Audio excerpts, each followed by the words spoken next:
to, I guess I need a motion to open our work session. Carrie and Diane second. Let me just write that down. And Diane. It is 5:41, and our work session today is to discuss community forums and town hall meetings.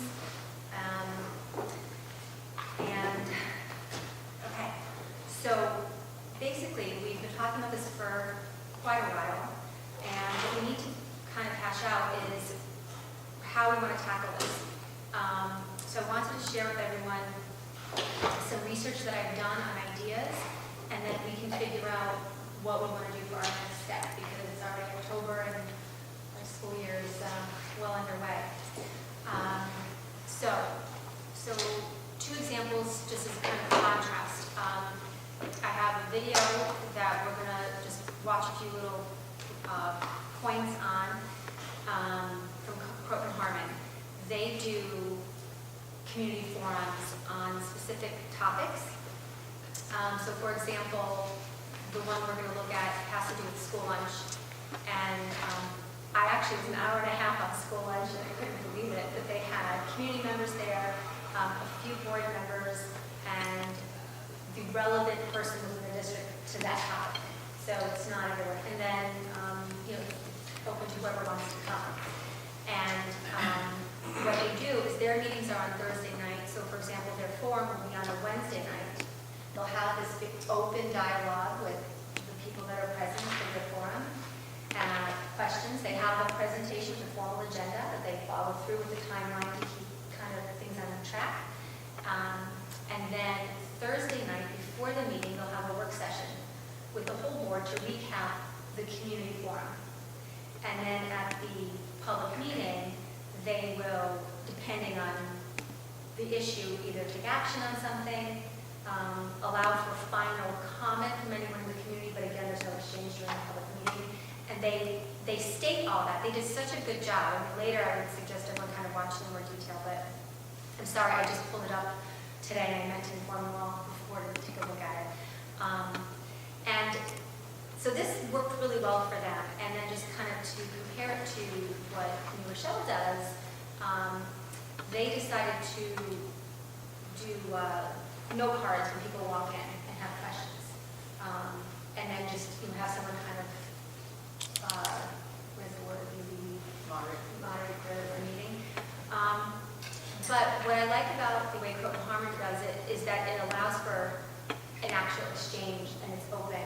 And they also, prior to their forum, they send out a survey.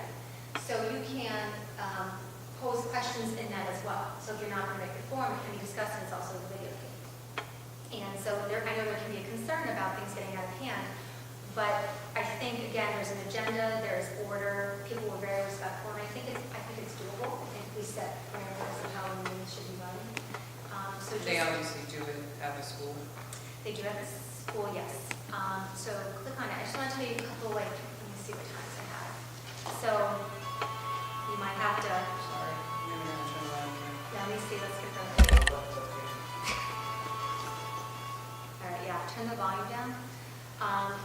So if you just hit play.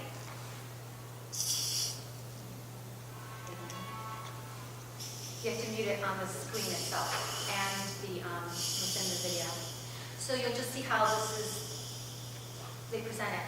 They'll zoom in slowly, so it's just, so I'm sorry for the public, I know you can't see it. It's just a community room, everyone's just in a circle, in chairs, and they're having a discussion, kind of round table. And then you'll see in the middle, like they have the agenda up on the screen. She's one of the board members that's currently speaking, and just presenting it, welcoming everyone. And then again, they go over why they're doing that to allow for community interaction and involvement on the topics. And then at the end of it, they'll also recap that. They thank everyone and just again remind everyone that the reason they do this is to allow for the exchange, which can't happen at the board meetings in this kind of collaborative way. So I know that we also have forums that are put on the calendar now for our budget, that kind of budget 101 stuff that they're going to do on the budget calendar, which will be up for discussion tonight. And I think that this could be something we could do at those meetings also about budget. So So it's not just another presentation, but it can be a way for leading up to the vote. We have plenty of opportunity for community members to engage on the different aspects of the budget at those meetings.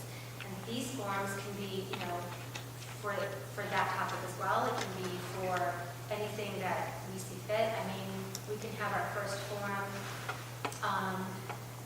just come meet the board and let's just have a roundtable discussion. We could pick a couple topics. Or what we could do is, I know there's another survey right now going out till November 10th, I think, with the superintendent search that the community can be involved in. I don't want to confuse the community with too many surveys at the same time. But that could be a way to, when that was complete, send a survey out and say, of these topics, which 5 are of interest to you. Maybe we can list 10 things or something like that. And then this way we can put together meaningful forums. So let me see, what did I mark here? The 6-minute 23 mark. Let me see why I did that one. The 6-minute mark. Oh, I think it was the way she was explaining it. So maybe just take a note on your notes someplace and just kind of note these particular times, because you're getting an idea from what you're seeing. But the opening, you can listen to the agenda as they present the meeting. I wrote down 6-minute 23 seconds where they outline to those present how the meeting, just kind of rules and lay of the land, how they can all collaborate effectively in that meeting. And I think at the 17-minute mark also, there was I wrote that down, options. Oh, so what they do, the way they did it was, so for example, you know how we do our presentations and we're discussing all these different options that we are going to have to engage in way. So what they do, and you'll note at that 17-minute mark, they present those options for that public discussion. What is your feedback and thoughts on these different scenarios that we're faced with and we're going to have to decide on to allow for input? So are you talking about if somebody's going to give a presentation at the board meeting, they actually, to some extent, Do it at it's that relevant, meeting. give it ahead of time? Yep, and it's yeah, they do, because they were there an hour and a half, so they do, but it's just for that topic, so it's not a full board meeting, many topics, it's just a specific thing, so for them, this was the school lunch. The reason why they were discussing a kitchen build out. So with that, what were going to be the uses of the kitchen and the lunch program? So they needed to they wanted, I guess, get, buy-in from the community and understanding the reason why they need to extend their kitchen and the needs for it. And so they had that discussion and then presented the options of what the needs were regarding food services and what the board was faced with. And just allowed for, community exchange. And they do this, you can, if you, for fun, want to go through, they do this for all these types of issues that are big decision type things that require, that are noticeable, changes to the district or decisions that need to be made. And what I found interesting is that I think that their community is used to it at this point. I think they started it about 2 years ago. And she said, because I spoke to her, she's the board president speaking, they, at first it was a little bit chaotic. They had to get people to understand, we're going to listen to you, we're here, everyone's going to have an opportunity to speak. It didn't seem like there was a rush. They just let the meeting go. They did have the agenda as long as they kind of followed along and everyone felt heard. And I think it's possible. And I think it gives us an opportunity to have the dialogue with the community that I think is needed and prevent the frustration that is felt at board meetings, where we're having our discussion and making decisions based on information. How does the community factor into that? So it hasn't been an easy thing to tackle and figure out how to do, but so we need to kind of figure out, I'm kind of thinking, let's just start with something, because we can in the middle of November, that second week of November, send out a survey for topics. But let's just start with a forum that's just, meet your board. Well, and how often are we thinking of doing these things? 'Cause I feel like monthly is too Yeah, much? we have a lot going on. Yeah, so is it like Well, what we can do is pick, quarterly? maybe we can decide on what potential topics could be tonight even, and then prepare for that survey that we'll send out in a few weeks. And, you know, let's choose extra topics, and the top 4, so to speak, we can do. And then we can just find 4 dates on the calendar for the top 4 pressing issues.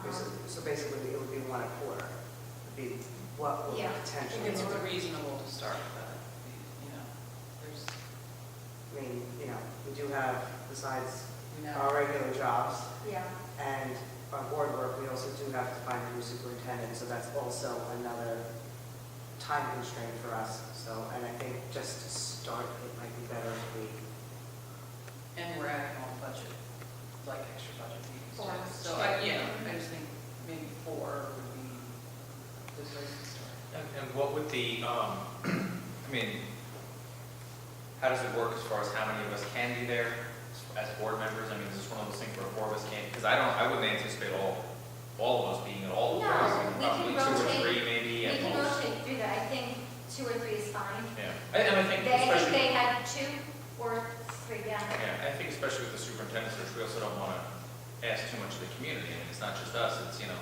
other people have things to do, and if we're constantly asking people to come out for things and do things, I mean, it gets to be sort of a, I think, Yeah. I have a feeling that when these issues get raised, it's going to be obvious when the issues come up that we say, you know what, we probably should get the community involved Yeah. with this, you know, and I don't think it should be, okay, I guess it's time for one, let's pick a topic and see if anybody shows No, up. that's why I think that if we, like I said, possibly put out a survey where we make some suggestions, and then the top 4 Mhm. thing, again, it's just an idea, come back as the most pressing matter, whatever concerns. I mean, it's a very busy year for us, specifically. You know, not every board meeting has pressing matters on it. It would be good, though, if we do see an agenda coming up with items that we could offer, you know, Monday night or something. I don't know, because otherwise we're trying to help alleviate the frustration felt at board meetings, Right. essentially. but you also have to understand that calling a last minute meeting is a problem for the community. And then it's going, you know, because the time, you know, it's even the time of our board meetings at 6:30 is tough. So I'm thinking a last minute thing, oh, hey, you know, we're going to do this, you know, whatever, on Well, Monday would a night. week's notice being up, I mean, we know the week prior the agenda. And again, it's not every meeting, it's just one, but we know. This is just a thought. You know, I know you were saying like maybe the first one would be a kind of get to know us. Maybe that would be the meeting where let's see what the public wants. I mean, and you know, what days, what times, what works, you know, I mean, just suggestions and some direction. I think, you know, it gives a greater sense of not us saying, well, this is what we're going to discuss, and this is how we're going to discuss it, and this is when we're going to discuss it. Because that, I think it needs a little bit more input from the community. Because if this is for the community and for us, we need to hear from the community and not just So us. we can have specific topic ones, perhaps, Based as on- they're needed in the timeline of the school year's work that we do, right? Right. But I'm thinking potentially, I know, and I get the whole unruliness and all of that, and potentially the lack of control. But I think we really need to hear what they have to say. And I don't mean us against them, I'm just, you know, trying to be So more I think inclusive. it'd be good if we and came to the table with a suggestion, you know, we were thinking about, once a month or once every quarter or whatever, what do they think? yeah. But we'd be asking for suggestions as to what discussions they would want to have, Well, or the topics or that they maybe would like we to be do- heard on. Maybe we do 2 open forums in the course of the year that are open to any topic. And then we know what it's year on year, it's the same discussion items, right? It's always budget stuff, you know, we have. But the budget, like I said, but we've already, We've addressed the budget. the budget is being addressed. This is the other topics. But I mean, I think too, we have to consider what is really the long-term goal. I mean, I understand generally transparency and inclusiveness and getting more people is completely, we should be working towards that 100%. But when it comes down to, like, you know, I think kind of what you guys are saying, like, what are the issues that we're going to talk about?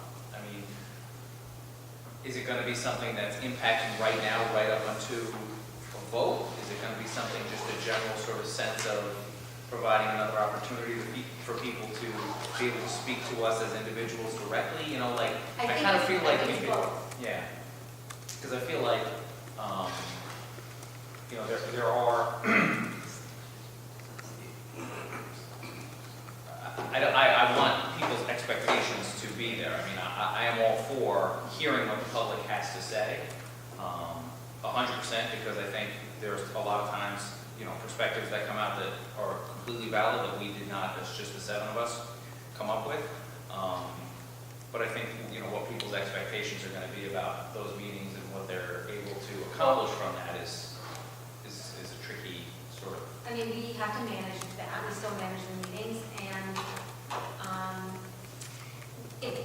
I'm sorry again that I got this too late today, but if you watch it, they really, the 2 board members present, and people are respectful of it, they have an agenda, they explain in the beginning how the meeting will run, and they repeat at the end why they did it, and they do it every time they do this, because we can't have this dialogue at our board meetings. Yeah. And the way they originally started 2 years ago was with a survey. They actually started with a survey with just tell us what the topics are. And that's just how they started. And then they've evolved into, for example, they know they have to make a decision on the lunch program because of the extension they're doing or whatever. And that's the vote, and they wanted input on it. So they have evolved, you know, the need of how they can utilize the forum. And I think for us, maybe because we're starting out, maybe like you said, we can have an open forum that just allows for just a discussion. We still need an agenda for it. Oh, no, absolutely. Yeah, I I mean, think that blends. I think, I Right. don't want to speak on free for all though, because how are we, I mean, I guess if we have people come and say, I'd like to hear more about this or more about that, that's fine, but if they expect to hear more about it that night, we're not going to be No, prepared to have and they people there. comment on that as well in this, this recording that you can see. They address that. People, again, they're used to this now, so they'll say, no, we can't answer that, and people are like, okay, we'll get back to you or whatever. You know, so it just takes, and they said in the beginning, it took everyone a little time to adjust to what it is, and eventually people got used to it and understood that, yes, calmly it will be heard, and it works, and there's a response, and they do bring it back to the public meeting. And what they found was, through the time that it took to get this adjustment, it did quiet down their board meetings, because people felt they had opportunity prior to those decisions the board was making that they were heard. And it gave the board, those present, an opportunity to present the reasoning behind the decisions that, you know, why we're here, why we need to make this decision, and have that so people aren't just left with, we're just doing this because. It really just gave an opportunity for a lot of clearing of the air and clearing up of information. So then I guess the question is, do we want to start with the survey out to the public and wait till November? Or do we want to have, we can pick a date. It would have to be in November though, because I want to get the superintendent forms out of the way first. Those are happening to November 5th, I think. And then create one, and maybe the agenda is, you know, come share. Well, if we're gonna, I mean, we're still, no matter how we're looking at it, we're looking at November one way or another, whether we do the survey first or whether we do an open forum first. A survey might guide us better for that first open forum, which still isn't gonna happen until November anyway.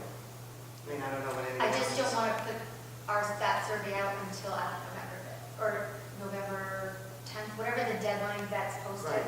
So, But when are the forms for superintendent? They're done, it's November 5th, they're done, They're done. and then I think the 10th is when the survey closes, I have to look online. Okay. right, so obviously that would be, We don't want to do anything that takes away from From that. the superintendent forms. I don't, No, I'm Yeah. not, that's so right we now. need to wrap that up and shoot for one of the, I don't know, the question is whether we do a survey first or have an open one first. In any event, probably toward the end of November. right, I mean, I think you can make the argument either way for, Yeah. this is kind of chicken or the egg first kind of Maybe concept. we do a survey first, because We that's give you also- survey. The survey will better guide you, I think. Yeah.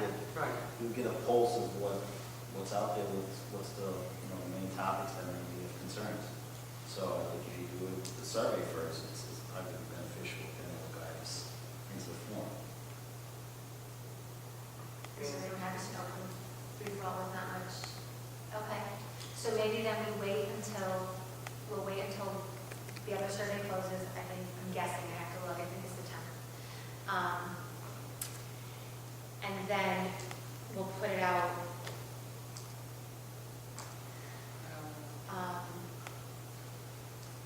maybe 2 weeks, right? I mean, I think that's okay, 2 weeks, which puts, again, here you start coming into, it's Thanksgiving, it's the Yeah. holiday I mean, we season may have to starting. shoot for December. I mean, we It's have to be okay, I mean, realistic. listen, Right. right, we're, That's all we can do. Because you need to give people the opportunity to answer. Maybe 2 weeks is too long. Sometimes, yeah, you know what, sometimes I mean, the longer you wait, the more you stretch it out, You're giving too much. November 9th, the superintendent's survey closes. November 9th. So we could put ours out that Monday, Well, the 12th, yeah. Right. and have it closed right before Thanksgiving. Or even right after Thanksgiving, and then plan for when's first. Thanksgiving? Yeah, and then do it weekend of first December. week. Because it's like the responses, a lot of times there's people who are gonna answer them right away. I agree. And it's boy right, sits there, you're like, yeah, oh, I'll do it tomorrow, Although the next thing you know. It will be resent though within that time. Yeah, but I also think it's getting into being a busy time of year, so I think people might appreciate, like, on Thanksgiving weekend, they say, all right, you know what, I've got until after Thanksgiving weekend, let me do it then, when nothing's going on, I have a 4-day weekend, I'll do it, I'll be thoughtful about it. So like, in other words, we could, like, if we open it the 12th and then close it the 26th, but at some point, a reminder needs to go out in between the 12th and the 26th to say, hey, if you've already done it, thanks. If you haven't, please take a few moments, because a reminder should go out. Okay. Lots of numbers. And then we can, and then we'll figure out a date, for December. We can pick a date without knowing what the topic would be, because. Exactly. Just off the timer, 6:04. So our meeting's on the 11th, so maybe the first week of December, week of the 3rd. Fourth. Third, even one. Does that give us enough? The 3rd is time? where Hanukkah starts, Oh, so you're going to be mindful of that. What was the other one you just said before? It was just a Tuesday.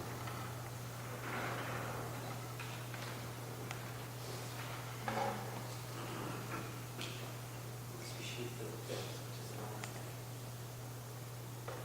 the first Tuesday. Seventh grade winter concert. There's Alright. nothing on the calendar for the 6th, The 6th? December 6th. Yeah, So I would still have to check all calendars and make sure, but Right. perhaps December 6th. So in the survey that we put out, we could say, explain a little thing and just for our first form that we're scheduled for December 6th, looking for feedback on, I think it'd be helpful if we pick 10 topics or something, and then they pick their top And maybe, 4, and then it opens yeah. blank space for anything additional or other comments. Is there additional topic and then comments or something? Because then we get really close to Christmas. I think the 6th would be good. And then, is it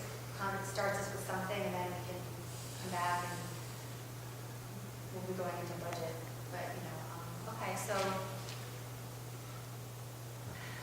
are there thoughts on, I mean, again, it was a brief visual you guys got, and it will take a little time, but in that open setting, I personally am in favor of that style. You know, I know the no card thing is a way to really have a moderator and have people ask some questions. A moderated program meeting or the board members? They do it themselves, yeah, they have their agenda, but again, they've gotten it into a place where they're just respectful of what it is, because they trust in what's happening. I think that might be a little tall order for us at the first time out. To do a moderator. To do without a moderator? Oh, no, you have to have, you know, I mean, I'm saying, but they have an agenda set now on the Yeah. 6th. We would have this on agenda as well. Right, okay. And I guess somebody has to lead it in some way. I mean, I mean, it would. yeah, that's what I'm asking. Right. I mean, someone has to be.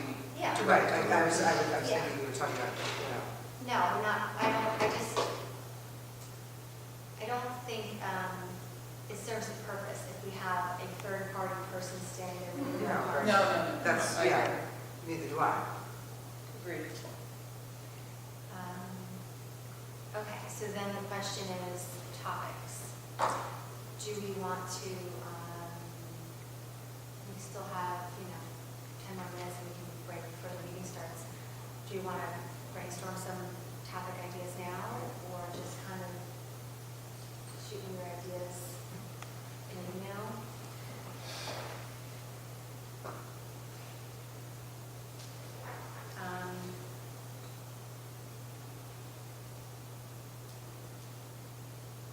You guys I are don't know how you pull topics out of the air. Do you monitor the questions from the emails? Do you monitor the floor? Do you? Well, I mean, I could look back through, like, for example, last year's agendas and just see, what's coming up this year that we know we're going to make decisions on, and start with that. And then if anyone thinks of anything, you just email me. And then when I put the survey together, just, any comments and thoughts on that. We could even do, like, school-specific, concerns with the high school, like, and really just, obviously, you would have high school parents, probably, but to focus what concerns could be at the high school, or maybe CD Structure, and break it down that way, because there are different concerns in different schools, I think.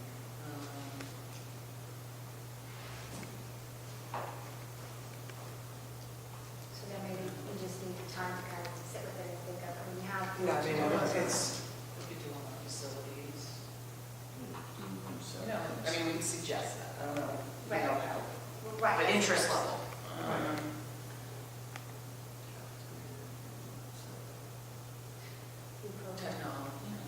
Technology, we do get updates on those things, but. Well, what are some of the topics that you guys remember in the past of kind of doing on a regular basis that, like, the first thing that popped into my head was the school calendar. Like, I don't know who puts that together necessarily, I know eventually the board votes on it, but how much input does the community get on what days off are gonna look like? Yeah, I don't, it's because they also have to coordinate with, we could be probably a little clearer when we present it, but I think there's a lot of coordinating that goes on with other districts because of sports and. and also has to do with BOCES as well. Yeah. Yeah, so I think There's- the there's- superintendent there's can coordinate. a lot of- stuff. Yeah, Right. Yeah, and for us, it's really, does it work for everyone? Yeah, I know, ideally, we all like. Right. But I mean, it could be, and that could be the thing, And I mean maybe that could be one of the forms where there's multiple topics where it's something like that, just to help clarify and allow for that type of exchange, and it could be the shorter kind of Yeah. discussion items. Just trying to think of things that, Yeah. everybody in the community has an opinion on, and maybe they don't have a place to share those opinions. But, and it doesn't necessarily have to be that, obviously, just. No, but I think that's, again, that could be like one of the, a meeting where we can have 4 different topics, because that's one of them, on the agenda, we can discuss the calendar. So, yeah, I would have to go back and look through, through board docs, which last year's, kind of go through the agendas and see different things that we discussed, and then we do kind of yearly. And then just have, I think that's actually a good idea, to have one of the forums be kind of multiple topic. And this will be, cover a few different things in that one. Lengthier ones can be by themselves. Okay, well, that's a starting place. Okay, and then, all right, so we'll work towards coming up with some topics and go from there. Survey monkey again, I guess. Yeah, any other thoughts on this? Since we're here about community forums and discussions that we want to brainstorm on regarding outreach and community stuff, I mean, that's where an idea we had to start with.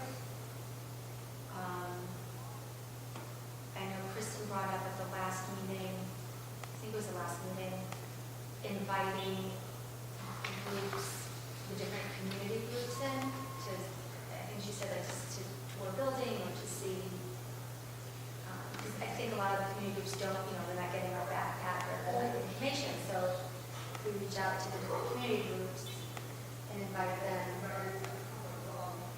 It's just, I don't know.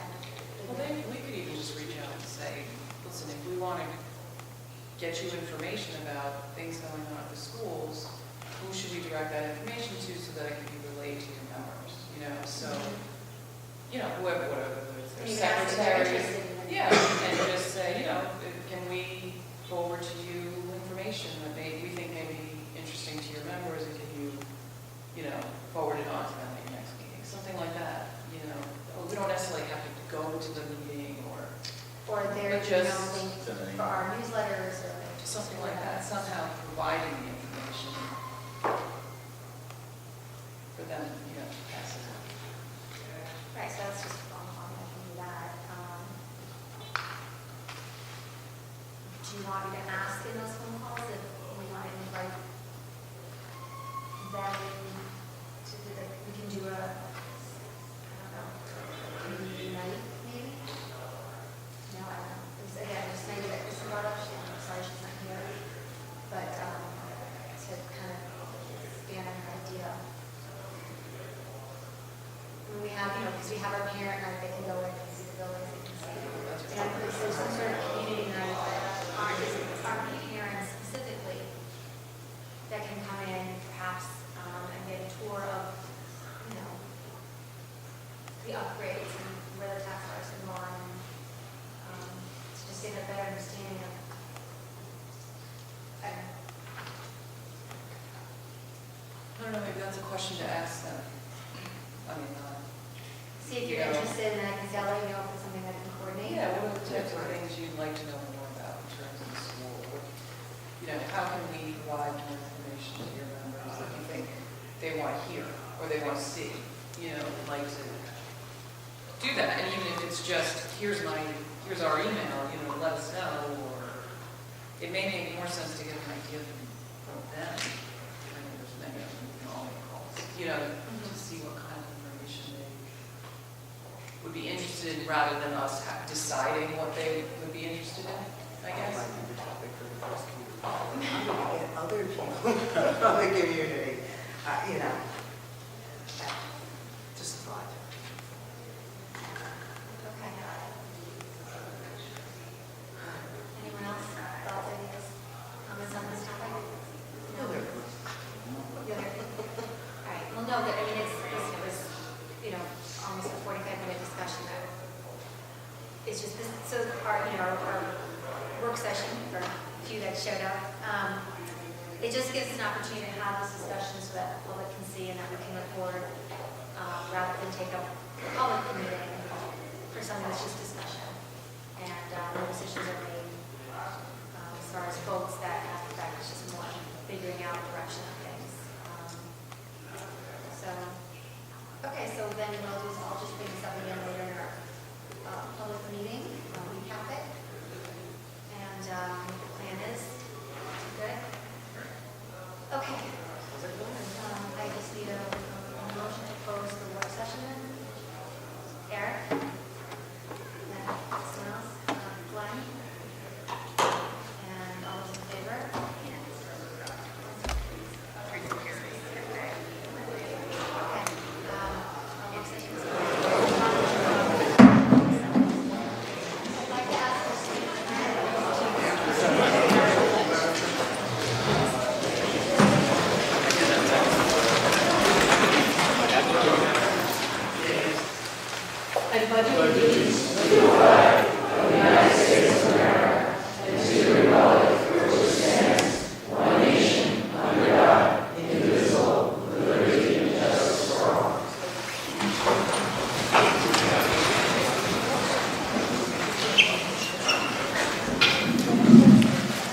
Welcome, everyone. Tonight, we start with our administrator remarks. And who would like to go first? Kathy? Good evening. I would like to mention a few recommendations on tonight's consent agenda. Bernadette Lund, ENL teacher at JFK, Gina Lynch, teaching assistant at Wells, Casey Nichols, school monitor at JFK, Deborah Heineke, bus monitor, and Kelly Zuniga, food service at Burroughs. I would like to extend a warm welcome to these new employees. Thank you. Welcome. Michelle? Thank you. I have more of an advertisement than a comment. Tomorrow night, we have our first curriculum conversation, and the focus will be on K-5 math. So any parents that are interested in learning about the next generation math standards, a review of our curricular resource review process, mathematical practices, and seeing those practices in action, and you can make it to JFK Elementary tomorrow at 6:30. We'd love to have you. Thank you. Thank you. Victor? Good evening. I'm going to reserve my comments for this evening for the presentations. Okay, thank you. Just one announcement, and then I'm actually going to give the rest of my time to Mrs. Perdico, Angela, Grace, and RJ to talk about the magnificent drama at the high school. If you weren't at the high school today, you missed out on the amazing ribbon cutting for the Brewster Bubbly Bears laundry service. It is a business started by our Career Skills program. The students are going to take in various types of clothing that they will wash and return. It can't be standard laundry, so don't get any ideas. They're not going to do any laundry necessarily from us, but various departments that have some things that they use. It's an amazing experience. It was wonderful. I want to thank the Brewster Education Foundation. Mrs. Cosma was there as part of the ribbon cutting. And it's just a wonderful way to see all of our 21st century success skills integrated into a very entrepreneurial venture. So thank you, Mrs. Barnes. Thank you, Mrs. Schneider. Thank you to Mrs. Kennedy, Ms. Kennedy, and Mrs. Osuli, and everyone who made that possible. Now, I turn it over to Mrs. Perdico.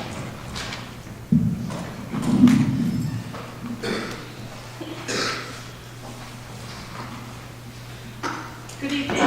Thank you, Dr. Henning, for giving us some time tonight. I really appreciate it. We really appreciate it. I'm going to talk about the fall drama this evening. The Letters, Voices from the Great War, is an original drama based on actual letters and diaries written over 100 years ago from the trenches and hospitals in France during World War I.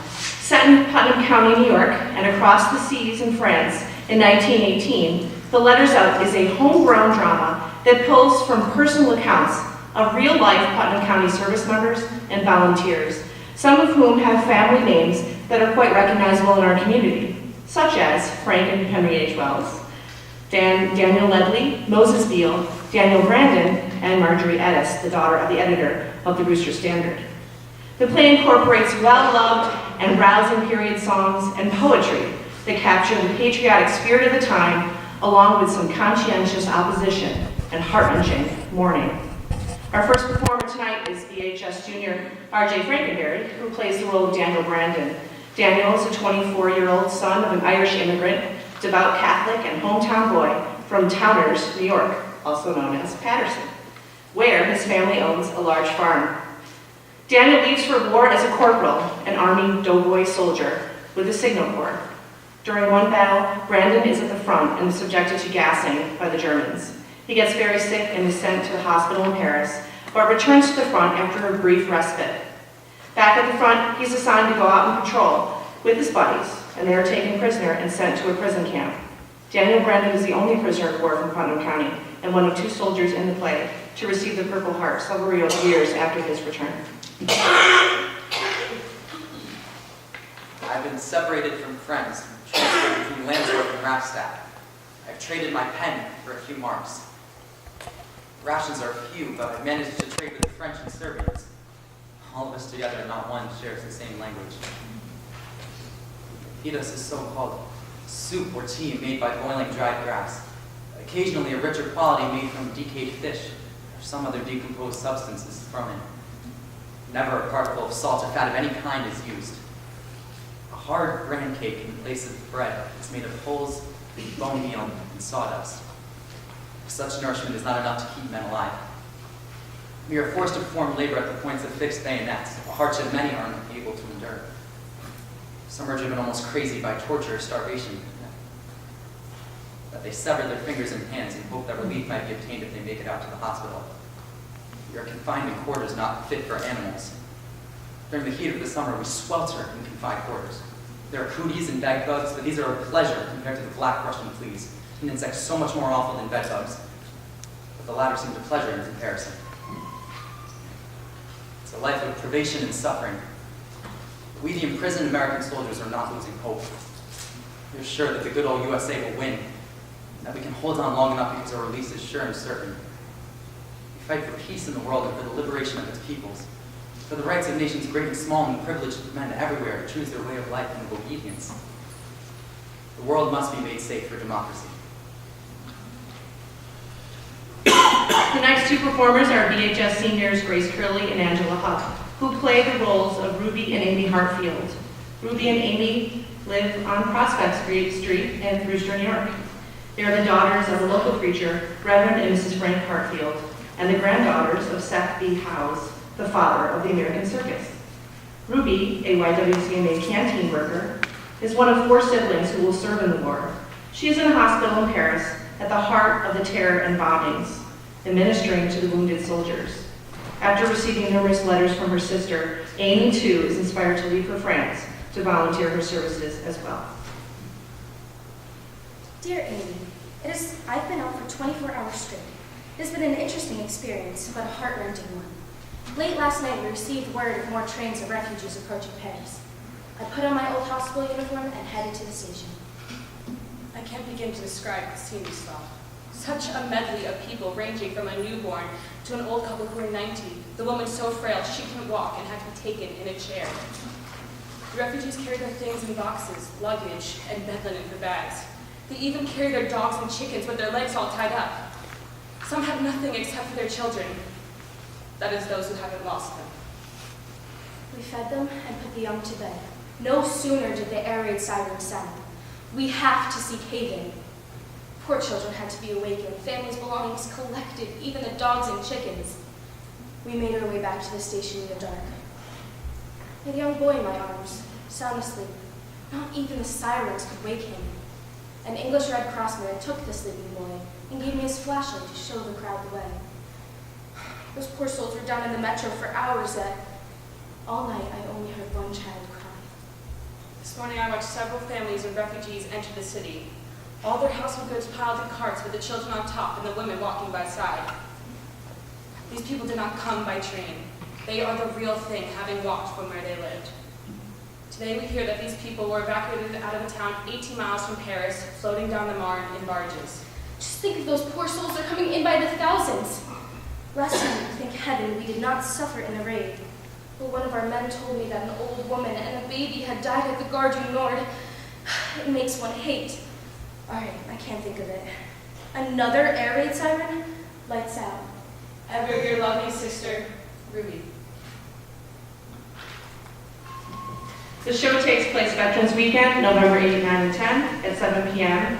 It's directed by a local resident, Dr. Alex Siriani, who is actually at rehearsal now and where we're going right after this.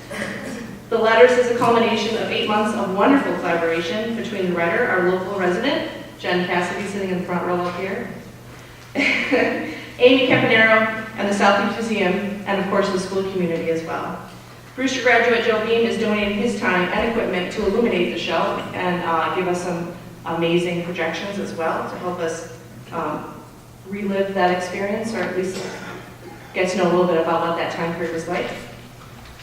The Semper Fi Club is providing refreshments on November 10th after the 2 p.m. matinee. The show is free for all veterans.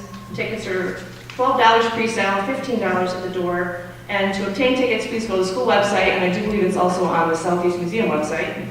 And if you'd like a show poster, apparently Jen has some in her car, and she's going to bring some in. We would love to have members of the community hang them up in the community for other people to see, and not on their walls at home. It would be great. Thank you so much for your time.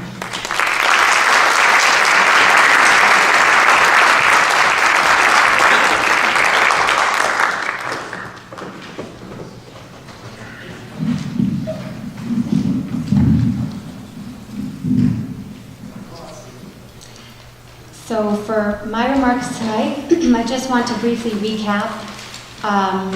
We had a work session prior to the public session, and just wanted to provide a brief recap on that. We discussed community forums and how we want to go about establishing them, and how we're going to go forward. So in that discussion, we still have to check with the calendar and a couple things, but we were looking at December 6th as a possible date for our first forum, and we were thinking about the second week of November, we would send out a survey with some suggested forum topics and also a place for additional suggestions so that we can set up meaningful forums and engage in discussion with our community. So more to come on that. And what's next? Our student representative. Welcome.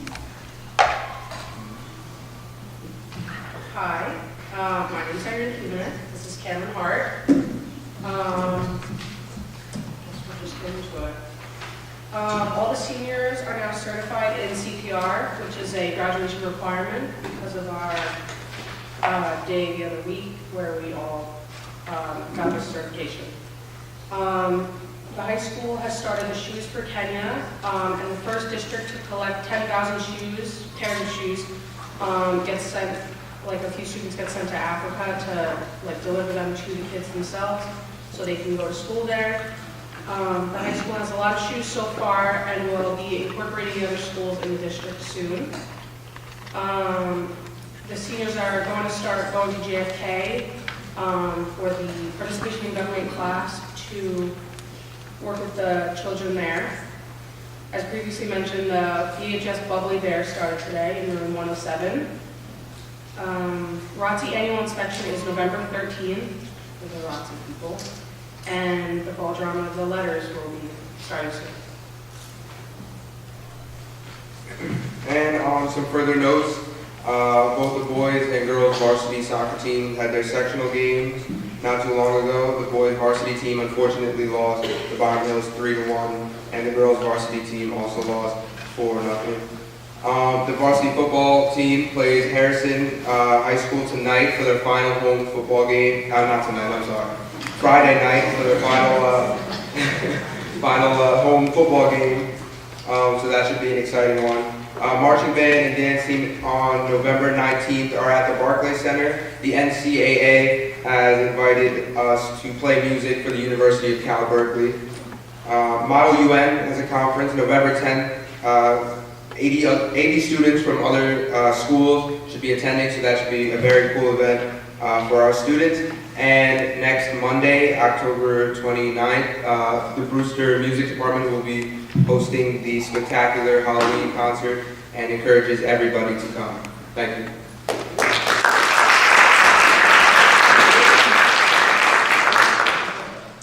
I have a question actually for the Shoes for Kenya. For the community to drop off shoes, and where can we bring them? Or I have bags. I know that there's a lot of drop-off points in the schools. I don't know other than in the schools. Yeah, in the main office. In the main office, near the main office, by the front desk, by Mrs. Patty Kaufman, I don't know her. You can drop your shoes off right there. There's a bunch of cardboard bins for you, and yeah, basically right in front of the school. Okay, so, perfect, thank you. You're welcome. So now we move on to presentations, recognition, discussion. And we will start off with our boys soccer team and Coach Scott Patusik. Gentlemen.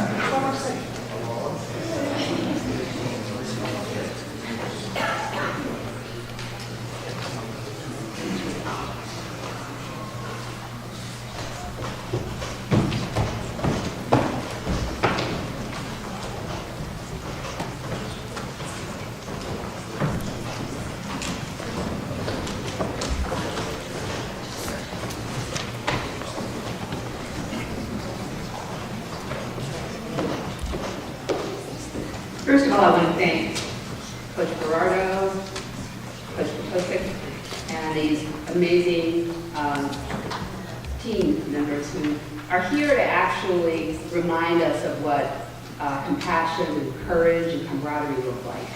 You're looking at it right there. And it was through the recommendation of the parent who saw the article that was written about, how you're honoring Oscar's memory that led to everyone basically, just honoring and being so proud of who you are as young men. So I want to thank you on behalf of the school district for reminding us of why we do what we do and why our Board of Education does what it does. So thank you.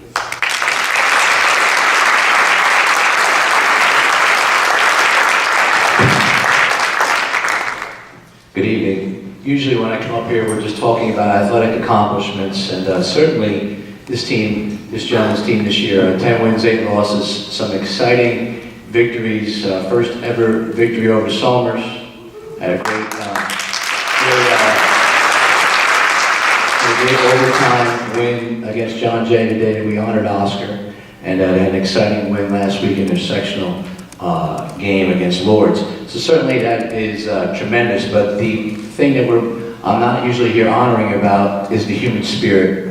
These gentlemen and their coach took a tremendous tragedy, a difficult time, and just showed us all how to be leaders, how to carry on, how to hold their heads up high, and just how to be great members of society. Not only did they represent our community well, they took this tragedy, they started with the help of the Lions Club. Mr. and Mrs. Duncan represented them at the Oscar Gonzalez Memorial Game, and they started a scholarship to promote the education of swimming. So they're leaders in that respect too. So I just want to congratulate them on their human accomplishments, their representation of us, just what we should all be striving to be, and how proud we are of them, the coach, and thank you, gentlemen. Thank you very much.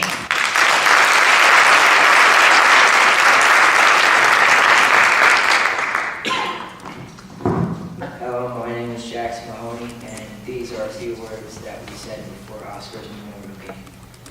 This season, this team, this school, and this community lost a friend, Oscar Gonzalez. We are here today to play a game in his memory. He meant so much to us and everyone who knew him. Oscar was a good, kind, funny, lovely person. He was a brother to us. Oscar reminded us every day that this season how precious life is and how fleeting it can be. Every game we play, we honor Oscar with our effort, as well as wearing armbands during our games and shirts during our warm-ups. We will wear them every day in our minds because Oscar will always be in our hearts. While we may come from different places or different circumstances, we may practice different religions and speak different languages, we are all part of the green and white family. We are all Bears, and we are all one.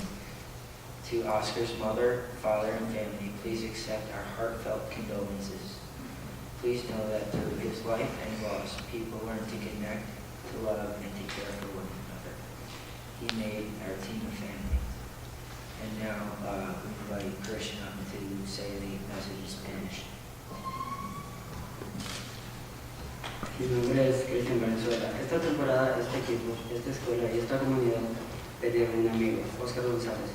Estamos aquí hoy para jugar un juego en su memoria. Significaba mucho para nosotros y para todos los que lo conocían. Oscar era una buena, amable, divertida y encantadora persona. Él era un hermano para nosotros. Oscar nos recordó todos los días de esta temporada lo precioso que es la vida y lo fugaz que puede ser. En cada juego hoy jugamos honramos a Oscar por nuestro esfuerzo. Usamos brazaletes durante nuestros juegos y camisas para durante nuestros calentamientos. Y los usaremos todos los días en nuestras mentes, porque Oscar siempre estará en nuestros corazones. Si bien podemos vernos de diferentes lugares o diferentes circunstancias, podemos practicar diferentes religiones y hablar diferentes idiomas, todos somos parte de la familia verde y blanca, todos somos socios, somos uno. A la madre y el padre y la familia de Oscar, por favor acepten nuestras más sentidas condolencias. Sepa que a través de su vida y su pérdida, las personas aprendieron a conectarse, a quererse y a cuidarse mutuamente. Eso es nuestro equipo y la familia. Gracias.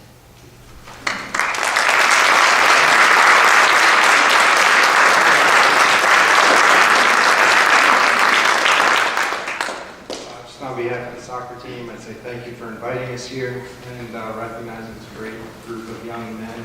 It's been an honor to be a part of this family with them this year. They represent some of the very best things that our community has to offer. And thank you, guys.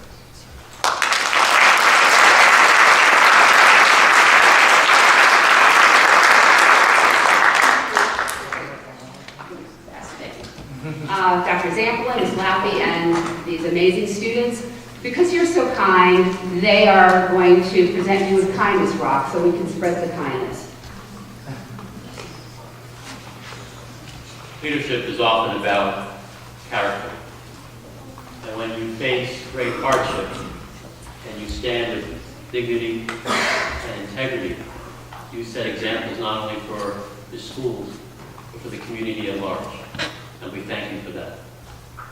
Ms. Gabrielle Lappy has been the originator of the Kindness Rock Project in JFK that has really blossomed throughout the community. And we'd like to present the students here, our athletes, our soccer players, with Kindness Rocks, led by our 2 students.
Some of the extra rocks, Giselle and Catherine will be given to the Board of Education.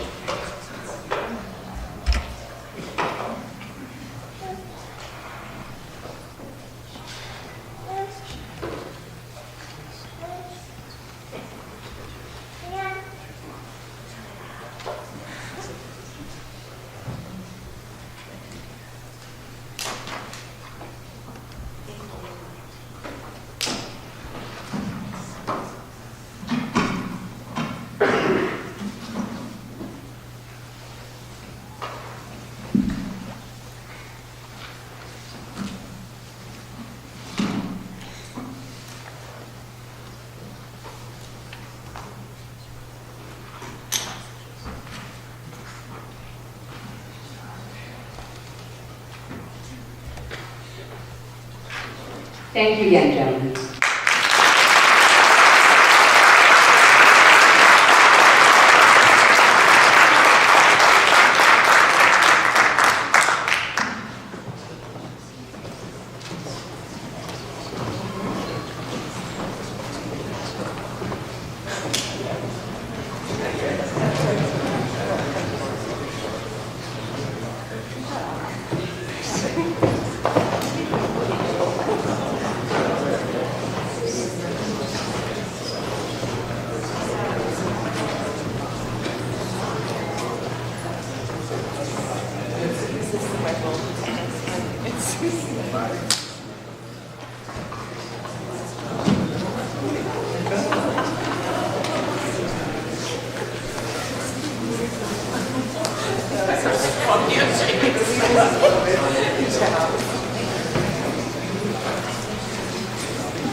is really beautiful. How are we going to follow that? We have next the Board of Education recognition, Dr. Henning Piedmont and PTA presidents.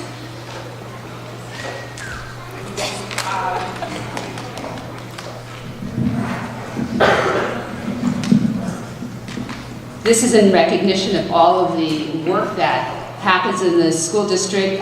It's because of the Board of Education. Everything that we do, everything that's done is through their approval and through their support. So I know you're paid very well for this job. And as a token of our appreciation on behalf of our PTAs, they'd like to recognize you and show their appreciation.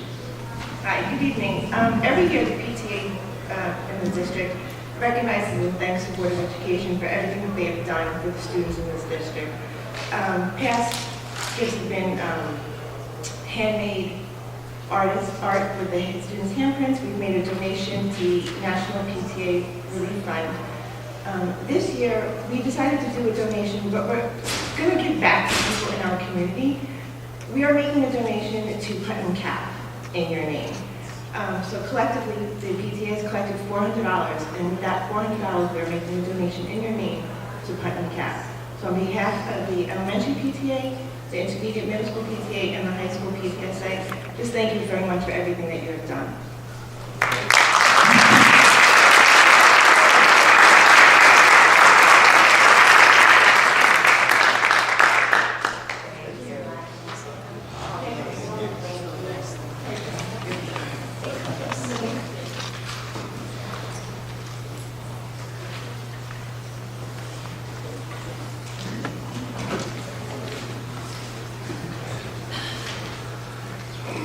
Thank you very much for that. That's a great idea. The donation is much better than anything else. Thank you. Okay, now we move on to our external audit report presentation. And we get Mr. Kasei.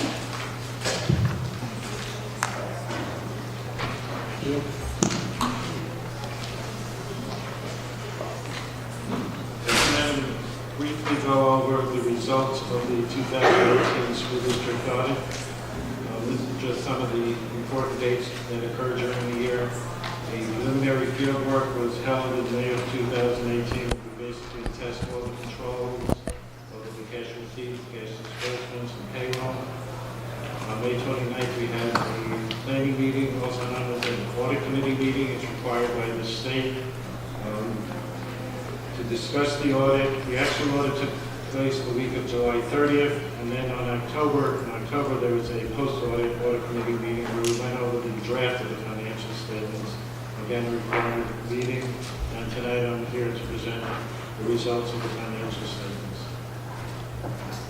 Contained within the audit report is a summary of communications, there's a management letter, and I'm also going to go over the general fund, the primary operating fund of the district, and then some other comments.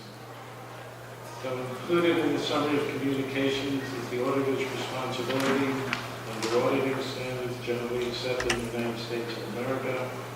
One thing we're required to do is issue an unmodified opinion on the financial statements based on our audit, which we have done. Conduct the audit in accordance with the auditing standards generally accepted in the United States, that's U.S. GAAP. Obtain reasonable rather than absolute assurance that the financial statements are free of material misstatement. And during the audit, there were no material errors, fraudulent financial reporting, misappropriation of assets that were noted, and there were no instances, suspicion, or allegations of fraud. In the summary of communications, there were internal accounting controls, there were no material weaknesses, the accounting policies of the district were deemed appropriate, management judgments and accounting estimates were adequate, and there were no significant audit adjustments. There were no disagreements with management, no resolved difficulties encountered during the audit, no consultation by management with other accountants. PKF accountability is independent in terms of the school district, and there were no irregularities or illegal acts noted. The management letter had 3 comments. They all had to do with the extra classroom activity fund, deficiencies, as they said, and no material weaknesses. Deposits are supposed to be made within 72 hours of receipt. There were a few that were not. One club had no financial activity during the year, and there were outstanding checks made within 1 year. These are all basically informational comments. Okay, I'm not going to read through this. This is the general fund schedule of revenues, expenditures, and changes in fund balance. You can see that the original budget for the revenues was $92.2 million. The final budget was approximately $1 million. The actual came in at $92.8 million, generating a $500,000 positive variance. On the expenditure side, the original budget was $95.3 million. The final budget was $95.2 million. The actual came in at $92 million, generating a $3.2 million variance. I just want to point out the third number up from the bottom in the original budget column, the bracketed $3,457,000. Included in that is approximately $2.7 million that was taken from the 2016-17 fund balance to balance the 2018 budget, which means that you're anticipating utilizing those funds. That number was increased slightly in the final budget to $4.3 million, and you actually only used $548,000, generating a positive budgetary variance of $3.6 million. So if you take the shortfall of $548,000, add it to the fund balance at the beginning of the year, the $11,353,000, you end the year with a total fund balance of $10,704,000. This is the general fund balance sheet. On the bottom is the fund balance section. And in it, there are 4 categories. You have non-spendable fund balance of $360,000, which are prepaid expenditures. You have a restricted fund balance of $3.6 million, assigned fund balance of $2.8 million, and again, the district is utilizing $2.7 million of this fund balance to balance the 18-19 budget, and the unassigned fund balance is $3.9 million, which represents 4% of the 2018-19 budget, which is the maximum amount allowed to be retained by a district in New York. On the right side of the page are the details of the restricted fund balance. You have $241,000 restricted for tax surcharges. You have $10,000 restricted for employment benefits. You have $2.3 million for employee benefit accrued liability, basically those are compensated absences when an employee leaves the district. And you have a little over $1 million for retirement contribution. And that's only for the employee's retirement system as opposed to the teacher's retirement system. Once again, the district receives an unmodified opinion, also known as a clean opinion. It's the best opinion you can receive. There were no material weaknesses noted. The general fund unassigned fund balance was equal to 4%. The appropriated fund balance to balance the 18-19 budget was $2.7 million. And the 2018 annual debt service is less than 6% of the adopted budget, which we consider very good. Are there any questions that we have to answer them? Yes. And I think I asked this in our meeting. I'm sorry. The max amount is 4%. Is there a minimum? No. Okay. You just run yourself into the ground, basically. Okay. And 4% is really not a significant amount of money, so you should try to maximize the 4%, just because it's basically a rainy day fund. So if you do need it for an emergency or so forth, you have to be available. So it's good to maintain the 4%. Is there a penalty for falling into a lower percentage, or No, is it just no. over time that it becomes problematic? It becomes problematic, and it doesn't give you the flexibility you may need during the year if you do need additional funds, as opposed to going out to borrow it. If you can avoid that, save the interest costs, the borrowing costs, and so forth. Okay, thank you.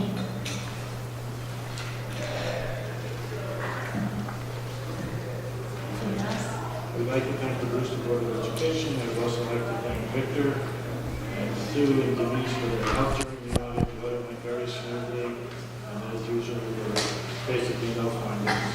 So overall, the district is in good shape, and we had a good year. Okay? Thank you very much.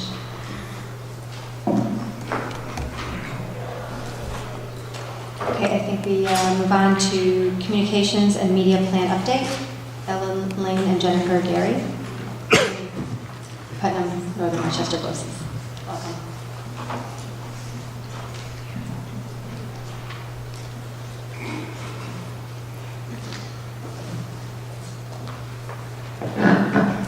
Good evening. I'm Ellen Lane. I'm the Director of Communications for Putnam Northern Westchester BOCES, and I'm here with Jennifer Gary, who is the Communications Specialist for my department, who serves Brewster Schools.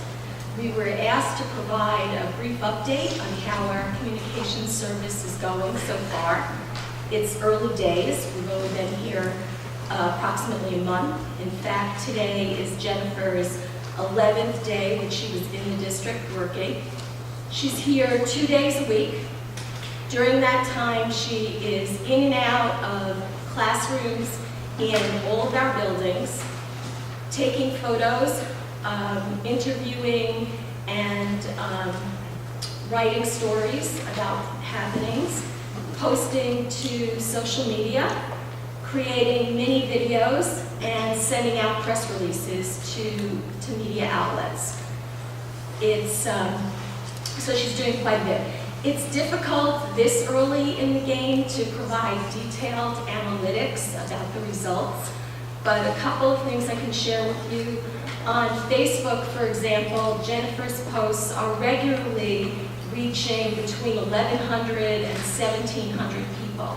And in Facebook parlance, this is an organic reach, meaning that we're not spending any money on advertising on Facebook ads to get this reach. She's putting the information up there, and that's how many people it's getting to. In terms of engagement, which reflects how many people like a post, share a post, comment on it, we're pretty regularly seeing in the hundreds doing that. We've had a number of posts that engendered over 350 engagements with people sharing it, passing it around. That's really, again, a good number, and it's early days for the service. All of this, I think, is good news for the district in terms of engaging with the public, giving parents a window into what's happening in the schools, and raising your profile throughout the region. Another indication is that the press releases that Jen is sending out, in addition to the usual outlets like the Putnam County Courier, which has long covered events in Brewster Schools, we've had publication in newer places like the Westchester Putnam School Boards Association digital news feed, which is a very influential feed because it's a source of news for school boards and school leaders throughout the Hudson Valley. And they've never really covered us before. Recently, we had a story on a school-wide book talk at Henry Wells Middle School that Jen wrote that was published there. And we have other things in the pipeline that will be published there in the future. And all of this is just the beginning. We have a lot of ideas. The school board has a lot of creative ideas for how to continue to engage the public, to keep you better informed, and to raise the district's profile as a whole. With that, I'm going to turn it over to Jen to tell you a little bit more specifics about what she's been up to during the last month. Thanks. Hi, I'm just going to give you a quick rundown of some of the things that I've been doing. As Ellen said, I've only been in the district 11 days so far, but out of that, I've written 10 stories that have made it onto the school website and have been sent out to social media and to other local press. I still actually right now also have 9 additional stories that are in the works that I haven't been able to finish yet. Hopefully a couple more will go out this week. And I also know that coming up this week, I have on Thursday, 2 classroom, I'm going into the classroom twice. Once to an Italian class and once to CV Star for growth versus fixed mindset presentations that the students are doing. So that's going to be 2 additional ones that are going to be added to it. And all of that goes out to all of our social media, to the local press, and the larger stories go out to bigger press, like as Ellen said, like the Westchester Putnam board, school boards. So also I've started things like spotlights on graduates. I've been trying every week to do a spotlight on It's been recent graduates, but I'm really open to any graduate of Brewster Schools. I've been trying to like post a picture of them and a few of the things that they've accomplished. That's been great so far. I also have started what I like to call a Brewster Bear Hug, which is basically, it looks to put a spotlight on teachers and staff members who have done something really great lately.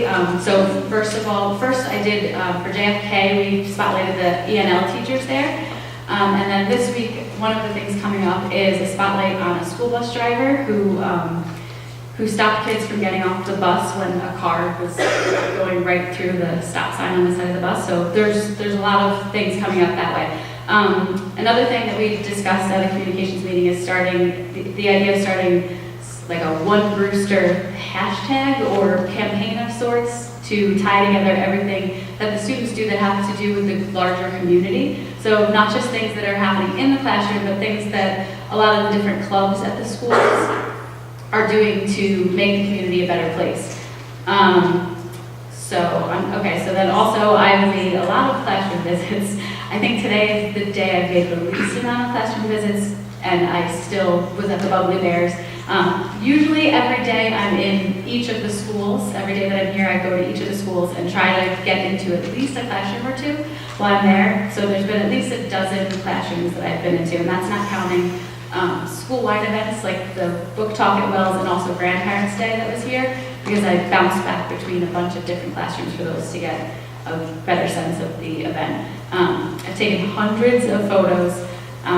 Social media-wise, I've posted so far on Facebook alone 38 posts in the last month, in the last 11 days that I've been working. 5 of them were little videos. I'm going to be trying to do more of those because I think that parents especially like to see videos of the kids in the classroom to see what they're actually doing. As for media coverage, Brewster Habit Hub has been great about taking pretty much any information I send their way. They have published. As Ellen said, we've also been the Putnam County Courier, the Westchester Putnam School Boards Association. They emailed the Wells Talk to all of their mailing list.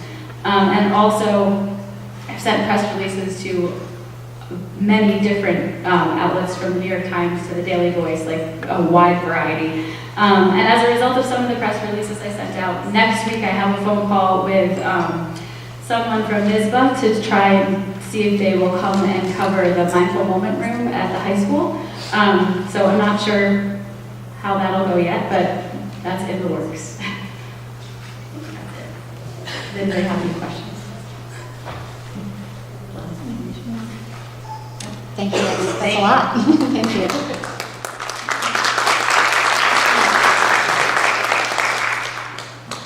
Next, we have our presentation on National School Bus Safety Week, and that's covering just the week of October 25th to 22nd to 25th. Did I read that right? I think I need glasses. It's happening now. Sorry.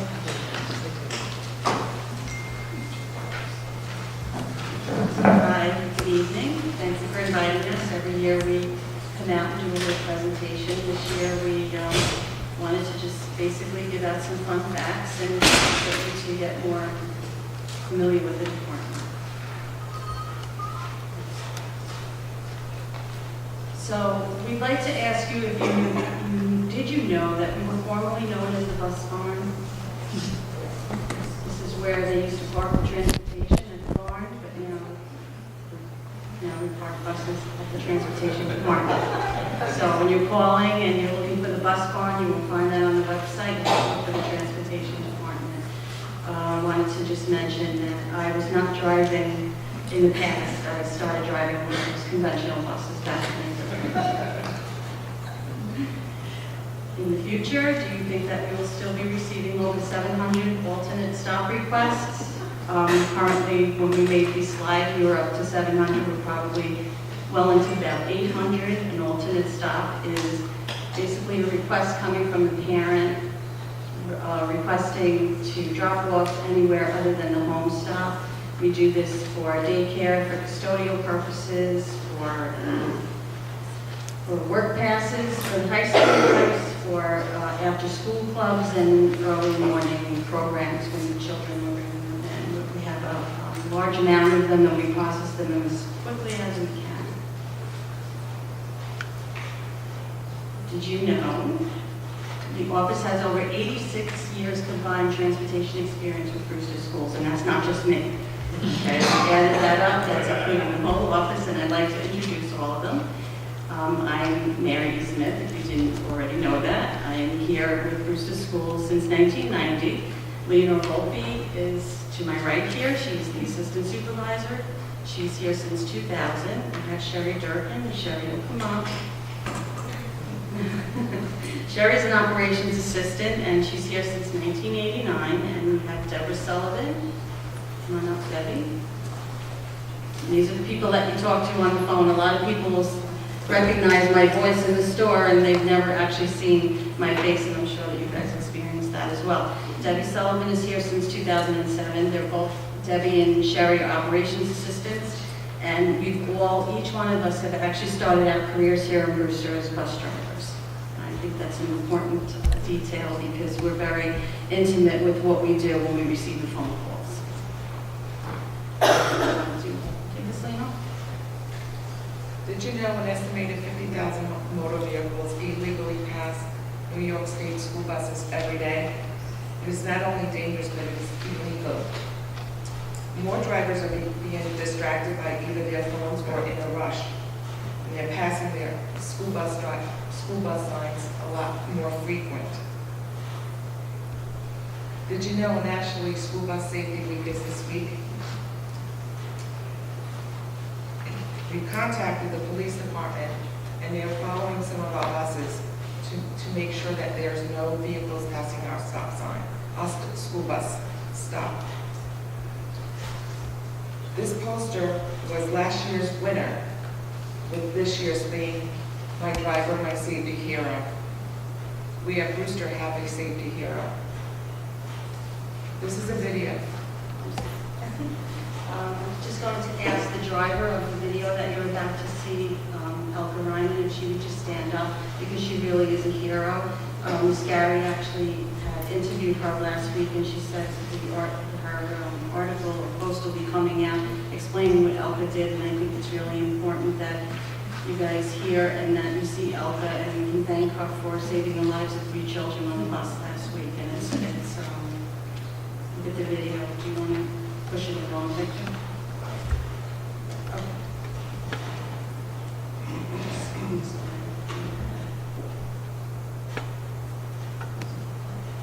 It's not.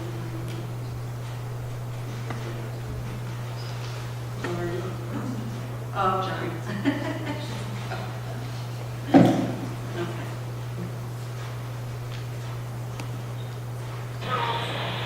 Okay, if you're watching the video, this stop is on Route 22 heading north at 2176 mailbox, and you'll see her pull the brake at the same time she's opening the door, and as the students go to exit, listen to Elka and watch the view screen on the right, the car passing her on the right.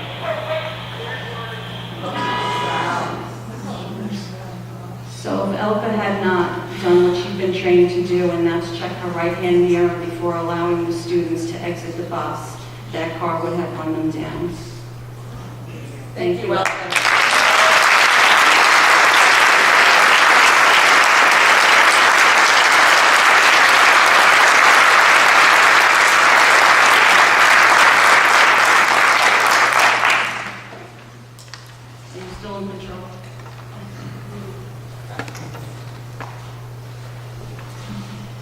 So did you know that student seatbelts are required in all New York State full-size school buses since 1987, but there is actually no law that requires the students to wear them. We get that question a lot. The parents will call in and ask about that, especially the parents of the kindergarten students, because they want to make sure their child's safe.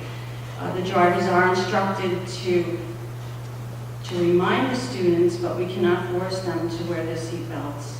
But we don't want the community to worry about it, because the seats in the buses are actually constructed in the event that if there is an accident, the seats actually in front and the seat that they're sitting in are constructed to take the impact and to protect the child from any injury or harm. And that is actually why that we get very firm on asking the students to keep their feet out of the aisles and in front of them and facing forward, because that seat is actually there to protect them. So did you know that we have 2 safety inspectors now that are working for the district? Kevin Martinez and Robert Manfredi. They're both 19A examiners, and they dedicate their entire day to driver and monitor training, testing, and retraining.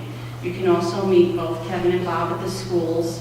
They're the guys that you see in the safety vests. You see those little guys over there? They're the schools upon arrival and dismissal. And now Kevin and Bob are going to do just what those 2 men did. I guess not. Kevin Martinez is going to take the next slide. Did you know that 25 million children nationwide begin and end their day on a school bus? This makes school buses one of the largest mass transportation programs in the U.S. Here are some tips that you can share with your children to keep them safe when they're getting on the bus.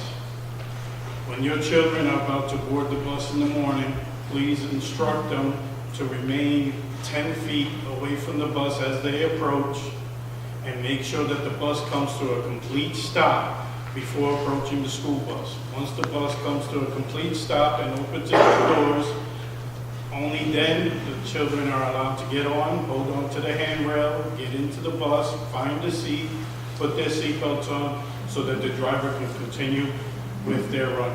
Thank you. And Mr. Manfredi will give you tips on getting off the bus.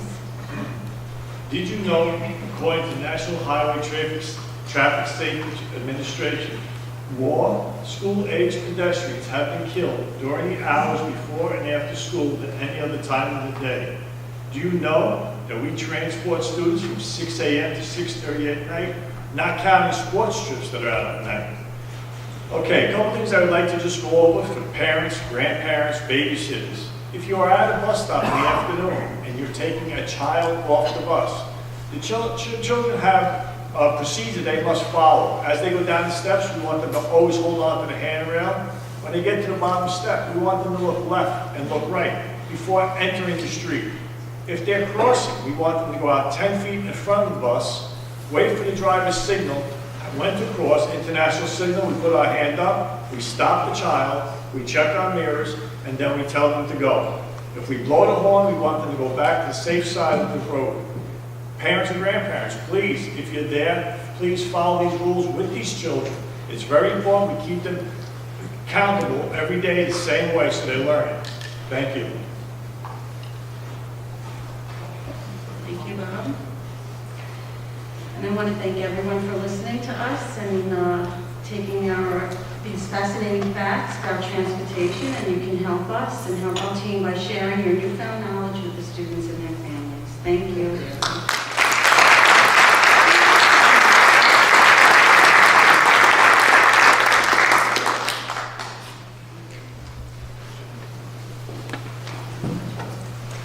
Thank you very much. Let's see what's next. We have our residency verification and residency officer update. You can start us off on that. So my understanding is a posting went out for the position, and what is the deadline and timeline for that? November 2nd?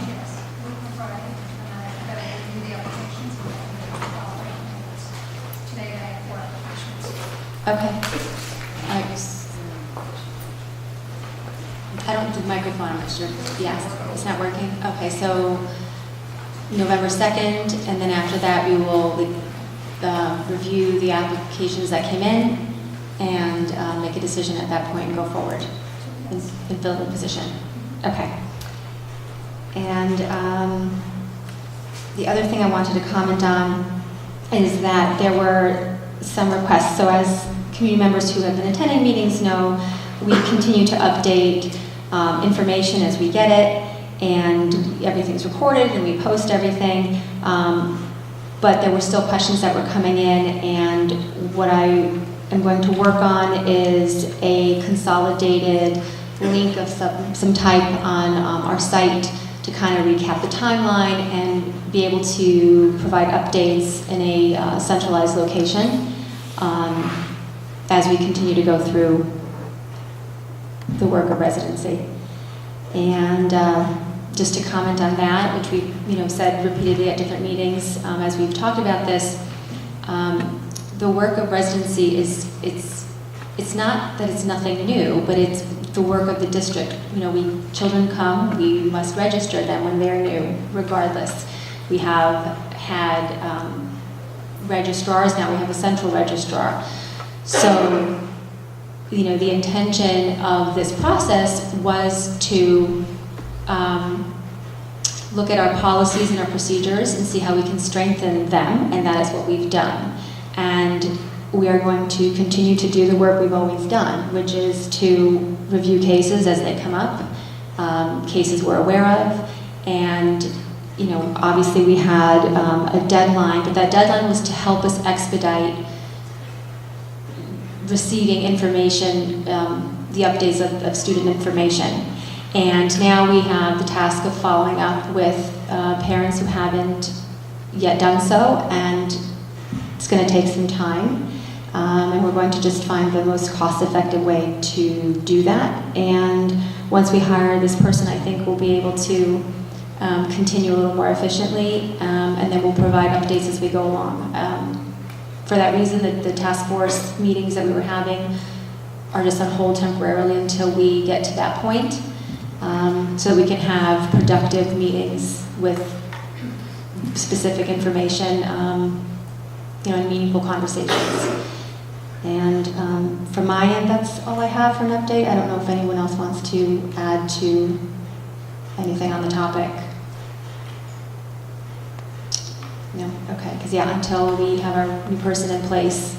But that's just the person to oversee that, the work. I mean, obviously our central registrar is still continuing the work that they would do, that they've been doing, they are doing, will continue to do. That's just normal practice in any district, and we're going to continue to do that work. Yeah, I think I covered it all. Okay. And now we move on to our HVAC at JFK, Mr. Carlson.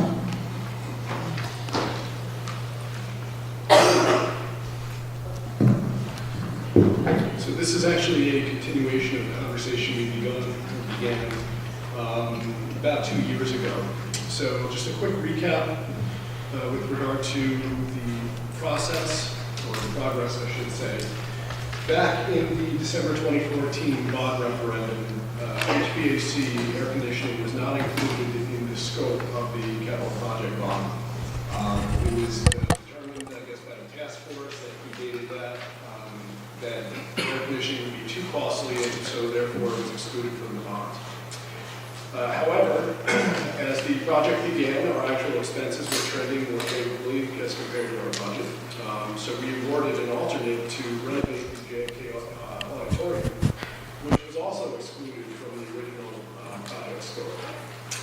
Fast forward to May 2017, our actual expenses are still trending favorably as compared to the budget, and we requested that our architects look into developing a design for an HVAC system in JFK and to develop a budget for that, which they did and presented to the board in May of 2017. Fast forward to the summer of 2017, when the contractors actually got into the renovation portion of the project, which is when they got into the old portion of the building. We experienced a significant number of change orders. Again, the building was over 50 years old. There were a lot of unforeseen conditions with regard to not only the auditorium, but the existing building. But what the Board of Ed did approve at the May 17th meeting, when the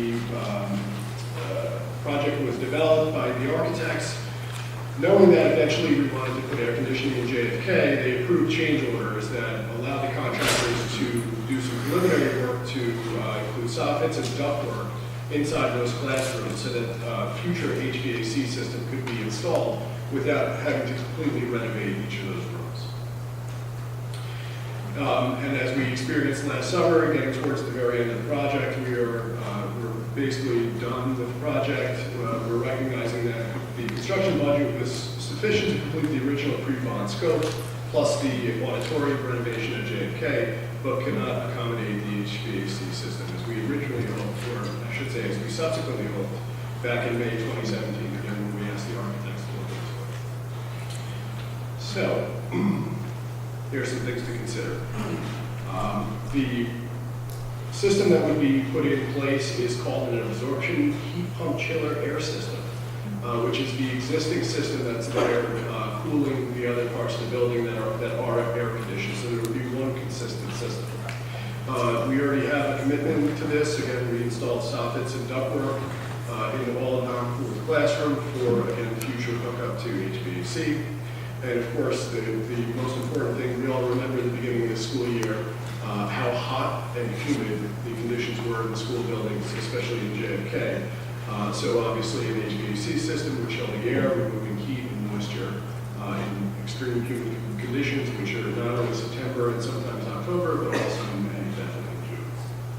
So the cost that was provided by our architects back in May of 2017 was $1.8 million.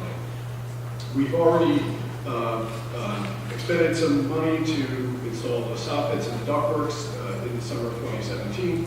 So the 1.8 would be reduced by the work that was already completed. But we would have to get our architects in to update us on a cost estimate. So how would we pay for this? So we would pay for this, as Mr. Kasey mentioned before, we have unassigned fund balance as our rainy day funds. It's available for these types of projects or other emergency projects. I also wanted to remind the board that we are aided by New York State through building aid. Our building aid ratio is 42%, so we've received a 42% reimbursement on these costs over a 10 to 15 year period, depending on what New York State determines the useful life of the project is. So the next steps, what we've already done to attempt to alleviate the issue on a short-term basis is to install dehumidifiers in each of the classrooms that don't already have air conditioning to provide temporary humidity and climate relief.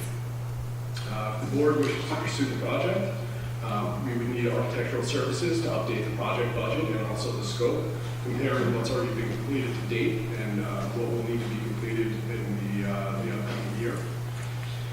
So if the board was willing to move forward on that, we would reach out to an architect to provide an update to the board in February 2019. Based on that information, the board could decide to approve a separate proposition for the May 2019 budget vote. So the board would need to approve a separate proposition no later than March 26th. We would fund the project using unassigned fund balance at no additional cost to the taxpayer. Again, we're utilizing our savings to complete this project. And a separate proposition would be presented to the voters on May 21st, 2019. So similar to our Proposition 2, which is a completely separate proposition from the traditional budget vote, we would, in this case, we would have a Proposition 3, which would ask the voters, will you authorize the transfer of unassigned fund balance to the capital fund to complete this project? Any questions from the board? If approved, the work would be done over the summer of 2019? That's our hope that it will be completed over the summer of 2019. Now, when we spoke to the architects in May of 2017, we asked them to submit approval to New York State or submit project documents to New York State. So we've actually already received approval for this project. However, we've not yet secured the funding for it. And you don't know how much, I know some of the work you said has already been done, like the duct work, but we don't know how much, so it's less than 1.8 million, we don't know how much less. It's less than 1.8, but we don't know how much less. Also, we have to keep in mind escalation, so the estimate that was provided in May 17 is going to be different than in May 2019. So then, Victor, we would essentially present this again for discussion during our longer budget discussion? Right, so again, if the board was willing to consider this, we could reach out to our architects, get an update, have them present in February. Again, for the board consideration, if you're willing to move forward, the board could then approve a proposition, which is, presenting to the voters their opportunity to approve this project. I mean, I think at this time, for me at least, there's no decision being made at this moment, but to get more accurate information and to get more specifics on the scope, which would be by February, I mean, I don't see the harm in that, and then we can just make a more informed decision at that point. But that's, yeah. I mean, it makes the most sense to, we'll see what are we looking at as far as the new pricing, and it's in February, so, and then we can make a decision, a more informed decision, as somebody said, going forward. So, I mean, I would go ahead and see what the architects have to say as far as the additional cost. We have to approve the architectural engineering for the extra cost. We would have to pursue this, correct? We would have to, yes, we would have to. So we have to say that tonight? No. We would then present to you a contract with an architect to update this project scope and get more information. So that would probably be at the next meeting. It would probably be a few meetings. Yeah, okay. Yeah, we can't wait, well, we have to approve something. Not this evening, but you would No, have I to. know that, but we can't wait till February, we have to approve the architects to oversee, Right. So we can't wait till February. No, we would then present to you a contract with an architect, likely end of November, maybe early December. Thank you. Thank you. Okay, and now we move on to, we can do them together. Okay, so we're going to do 8 and 9 presentations together. So staffing requests for the 2018-19 and SCD memo on new school counseling requirements and the school climate reviews under ESSA, Dr. Henning. Good evening, Board of Trustees. We have not made a presentation to you on ESSA, which is the Every Student Succeeds Act, which is the new version of the No Child Left Behind legislation out of the federal government. It's timely because there are a lot of elements that are connected in terms of social emotional learning, mental health, physical education, and school counseling. This slide was actually a slide that Mr. Gertzmer and I saw last week at a presentation done by our regent, Judith Johnston, who used this to illustrate that one of the major changes and emphasis around ESSA has to do with this notion of a well-rounded education for all students. There's an emphasis on not just the testing, which is typically what the ESSA as well as NCLB focused on. So obviously there's an emphasis on English language arts, mathematics, social studies, science of the arts, but there's also an intensive look at what happens for youngsters who may intend to go into career and technical education. One of the changes that is in the works is to totally strip vocational education from the whole title and just focus on career and technical education, because that really truly is what those careers are. The other area is the notion of focusing on advanced college and preparatory coursework. In terms of access and equity, that ESSA is pretty clear that students who wish and desire to take more rigorous courses should take them. There shouldn't be any barriers to their access to, whether it's AP courses or IB or whatever it happens to be, and there shouldn't be any prerequisites or requirements that they should have to adhere to in order to get into those courses. So that's one half of what ESSA focuses on. The other is environmental, which is completely new. There's a focus on school climate and connection to student achievement. There are surveys that will be expected of school districts across the state, across the country actually, with regards to how students feel or their sense of belonging and safety, which has a major impact on achievement. The other area has to do with connections to community and partnership and engagement. Safe and adequate facilities, obviously, with a lot of the focus on districts' ability to either upgrade their facilities so that they are safer, as well as to acquire SPOs or SROs, and obviously technology, which is a huge portion, and mental health. So those combined areas, education and environment, encompass this notion of a well-rounded child who has access and also that we focus as a system on making sure that all children have access, not just children who might have certain grades or other kinds of attributes. I won't open these are hyperlinked, but I thought it was helpful for you to know that there is a fact sheet for educators, board trustees, and parents. And if you want more information, you can certainly look at the final plan, which is New York State's plan. In terms of the school climate surveys, the purpose of these is, I mean, you know, last year we implemented or administered one, and it was just for students, and it was a school climate survey that actually is pretty popular in our area. And it focuses on information that we get directly from students about their perspective on what it means to be a student in the school and the kinds of things that impact their sense of safety or sense of belonging. So these surveys, which will not only be administered to students, but to our educators as well as our parents, really look at this notion of, you know, not only looking at the academic growth of students, but looking at graduation rates and looking at the proficiency levels obtained by students whose first language is not English. Absenteeism is a huge part of this whole notion of being a well-educated child, because obviously if you're not there, you can't be learning, and that's going to impact, you know, your success. College and career and civic readiness, another measure that's really critical, as well as this notion of the surveys that actually give us other information, other perception information. It's very helpful in terms of assessing the climate that students function in and how those things impact them as learners. There's a relationship made between school counseling and the school climate information that's required under ESSA. School climate, as is described by New York State, again, is a child's own sense of their safety and their own sense of what barriers or what kinds of things are occurring, whether it's bullying or that they just don't feel safe and comfortable in their building in terms of who they are. That's a huge component.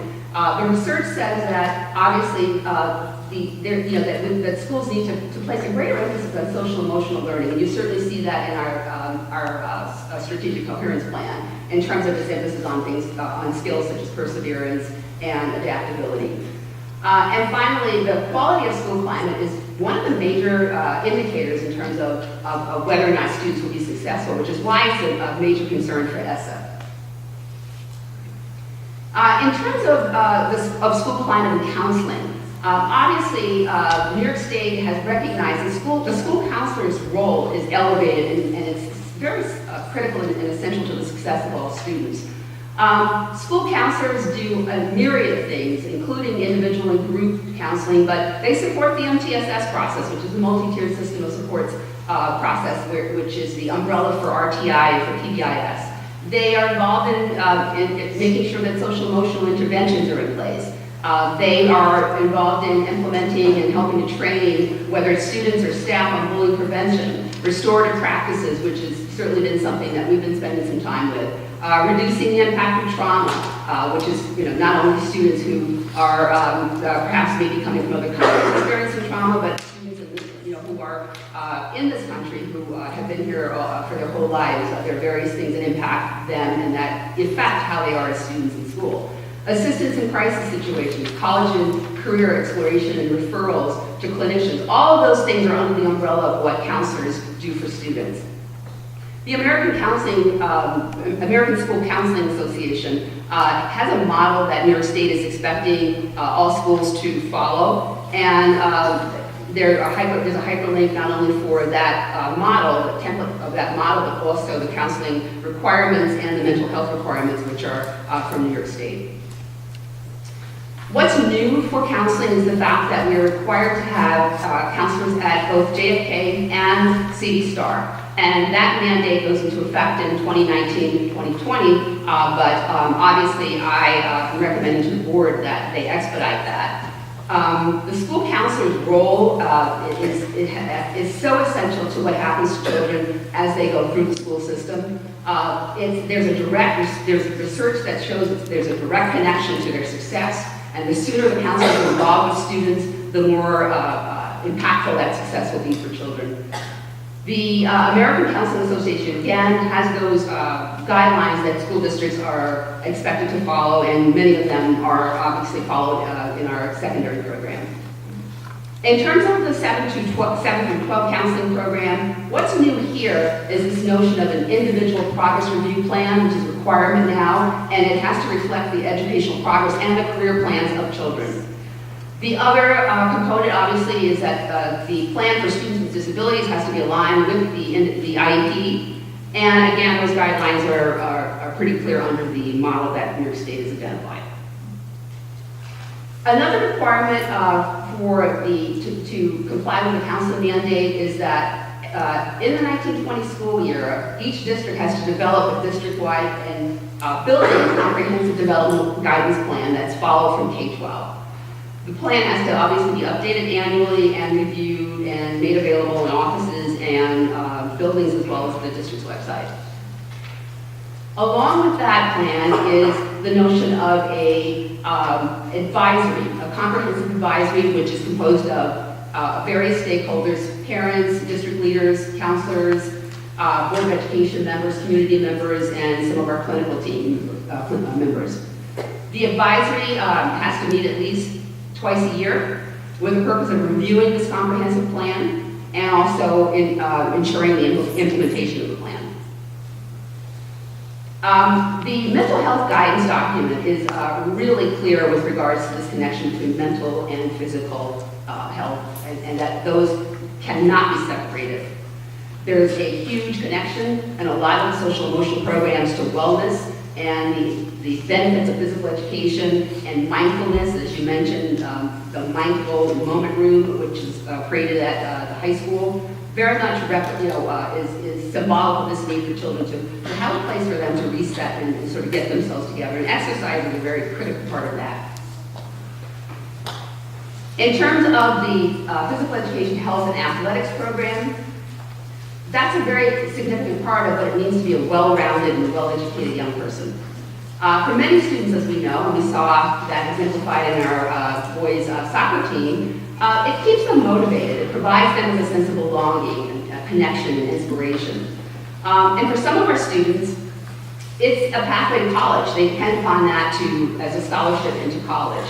And instruction in mental health, again, must be integrated into the physical and health curriculum, and that is expected to start immediately. Obviously, with these unfunded mandates, it means that someone has to do the work. Now, let me just describe to you one of those people who I don't think has another space on his plate to do this work. Coach Berardo is responsible for physical education and health, was completely separate and apart from the athletic program. We have 30 athletic programs, 59 boys and girls teams. Coach Berardo hires and supervises all the coaches. He schedules games. When it's a horrible winter, he has to reschedule them, or any kind of inclement weather. He conducts formal APPR observations in addition to evaluations of all the coaches. He ensures that all the policies are up to date, especially policies with regards to concussion management. He manages the supervision, manages the student completion of physicals, all the Section 1 requirements, which have been really evolving lately.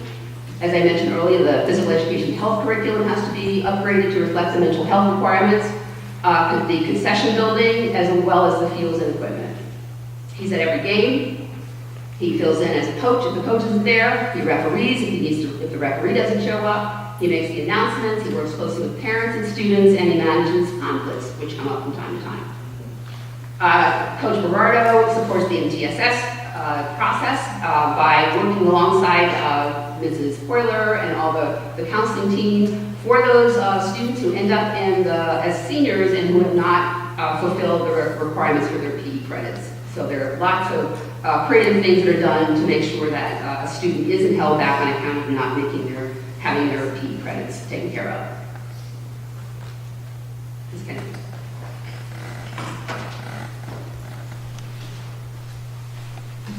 Good evening.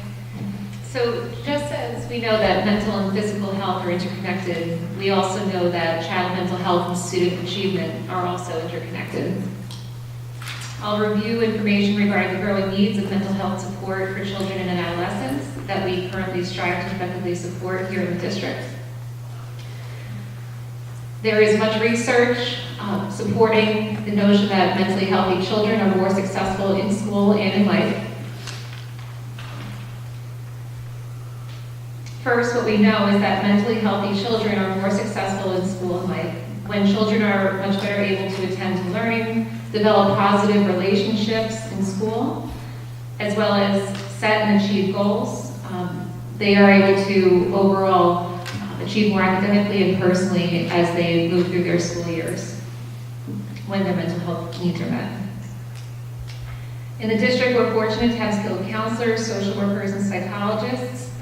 And at this time, it seems that based on the growing needs that are occurring everywhere, that the district would very much benefit from having additional support in this area. Some of the research demonstrating the need for this comes from the National Association of School Psychologists. There is a growing and unmet need for mental health services for children and youth. According to the U.S. Department of Health and Human Services, 1 in 5 children and adolescents experience mental health problems during their school years. And we believe that through adding additional support staff, that we will build internal capacity to provide outreach and support to students at all levels. This will further support students across grades K through 12 with developing coping skills and resilience as they get older. This will also proactively support students in gaining the skills they need to access their education in their home school setting and experience success. And the increase in the amount of counseling and other social emotional outreach would be provided to all students, not just students with individual education plans or 504 accommodation plans, and this would allow for the district to enhance its continuum of support services. So why, again, should we look into this further? Currently, 42 of our students who are classified as needing special education services are placed in out-of-district settings across grades K through 12. The majority of these students, 36 of them, were referred to the out-of-district programs in order to provide them with intensive support to address their social, emotional, and behavioral needs. With adequate social, emotional supports in place within the district, we believe that many of these students could return to their home schools and be successful here in Brewster. In recent years, we have directly observed a growing need for more supports to assist students, those who are both classified and also non-classified, who are in an acute emotional crisis or a chronic state of severe emotional distress. Students are often referred to hospitals for psychiatric evaluations throughout each year, which administrators and the current support staff assist with facilitating. Through increasing within district supports, all staff will be better able to provide more proactive assistance to help prevent students from reaching a state of emotional crisis. Another resource that offers a lot of data and, in fact, startling statistics about the need for increased supports in this area for all children is the Child Mind Institute.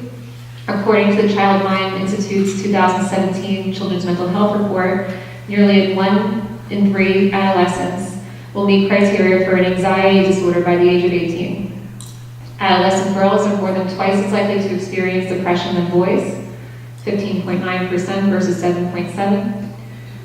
Depression and bipolar disorder affect 14.3% of youth aged 13 to 17. And 11.7% of the adolescents met criteria for major depressive disorder or dysthymia, a less severe but more persistent depressive disorder. There is a nearly 2-fold increase in mood disorders from 13 to 18, from 8.4% to 15.4%. One of the reasons for this is perceived to be the rapidly changing world of technology and the challenges that social media may present for our children as they develop throughout their childhood and adolescence. And so through increasing the supports that we have available in district, we anticipate that this will assist students in developing positive coping skills, including those necessary for future success, such as self-regulation, self-awareness, empathy, and problem solving. This would also provide additional opportunities for teachers to focus on instruction and meeting the instructional needs of students, as students will be better able to access the learning environment as a result of receiving the social emotional support that they need. We should note that school-employed mental health professionals are specifically trained to provide services in the learning context. School counselors, school psychologists, and school social workers provide the vast majority of school-based services. This would provide more opportunities for school, parent, community collaboration through increased outreach and support of student growth and mental health. It would also ensure that students are provided with the opportunity to access instruction in the least restrictive environment per the New York State Part 200 regulations, and strive to prevent students from requiring placement in an out-of-district program, thereby helping students to remain in their home school and the school community. This would possibly reduce the frequency of disciplinary referrals and also out-of-district program referrals, which is not only what's best for the students, but also would reduce the out-of-district tuition costs within the district budget. Through adding staff who are certified and trained to support the mental health needs of our children, we will also be further equipped to effectively provide social emotional learning initiatives, such as the Ruler program, and other opportunities that can benefit the emotional well-being and development of all students throughout time. And here are some links that you can access at home for more information. And this also is a video about 6 minutes long that you might enjoy watching at home. And in accordance with our strategic coherence plan, we are always trying to make sure that our students are well prepared for success in the 21st century. And from the early ages up through the time that they graduate and leave Brewster schools, we always are striving to make sure that they have all the skills that they need and that their needs are met all around.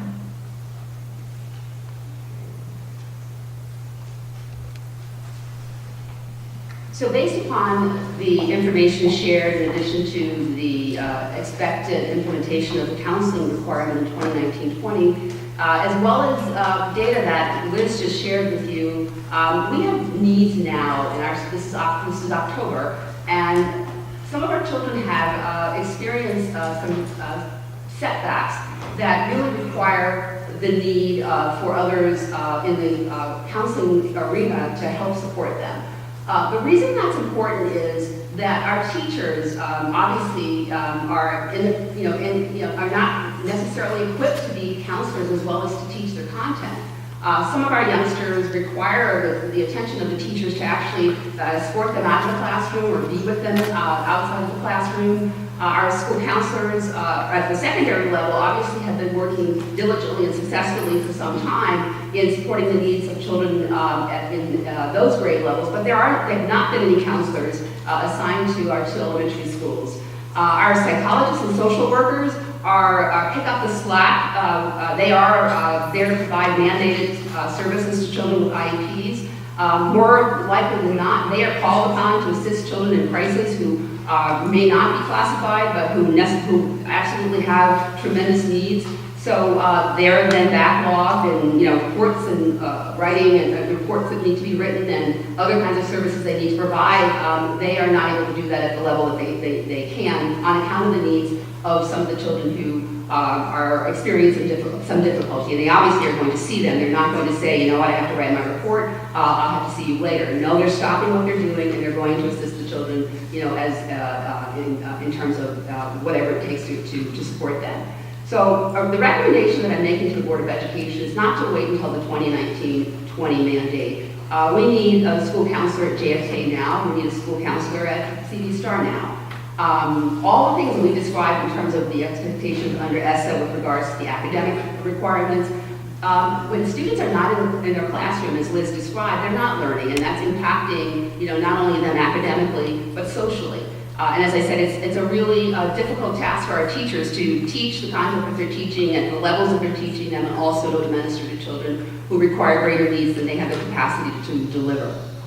That would mean our mental health counselor who's assigned to 3 schools, JFK, CD Star, and Wells, would then assume one of those counseling responsibilities at CD Star. We absolutely need someone, as you know from the description of the requirements around the comprehensive plan, the advisory, the monitoring of that plan, to work across the district at the K-12 level to ensure that the counseling plan and mandates and models are complied with and followed, and to support the counselors in their roles. So this would be a recommendation as well. It could be obviously anyone who's currently a counselor could apply for a position, but we would need to then replace that person's time. I described to you what Dean Berardo does, and at this point in time, I think we can wait to provide some assistance from him. Our athletic program is extremely important, and our health and PE programs are important, and we wouldn't hesitate if we were talking about a classroom to provide more assistance, so we should not hesitate to provide some assistance for our physical education, health, and athletic program. And the recommendation is a 0.5 or 0.7 portion of time to serve in that role as an assistant director of athletics. The other recommendation for the board's consideration is a full-time behavioral analyst. This is someone who is critical right now. Paul Scalacci, who does a magnificent job in the role. He's a certified behaviorist. Works not only with children who require a great deal more attention in order for them to not only sort of find themselves back to a place where they can function in the classroom again, but also to work with the adults who are in the classroom with children. So there's a great deal of professional learning that Paul provides. So we're at a place where we need this K-12, and so the 0.5 is no longer a sufficient level of support for our children. Paul right now would function as a K-12 CSC chairperson until he finishes his New York State certification requirements, and he would be replacing a vacancy in the area of the assistant director for elementary PPS. And we obviously need a 0.5 psychologist along with the 0.5 CSC chair. The responsibilities for our children, especially those who in the past we might have placed in outer district placements, that's no longer an expectation under the blueprint for special education, as well as requirements under the least restrictive learning environment mandates, that we should be trying to find ways to educate our children with IEPs who in the past might have required more assistance and attention. We have to do our best to create those programs in the district, and along with that comes the need to work with those children and to make sure that we are developing those programs and helping the adults who are working with children with IEPs. And finally, we've been talking about science for a while.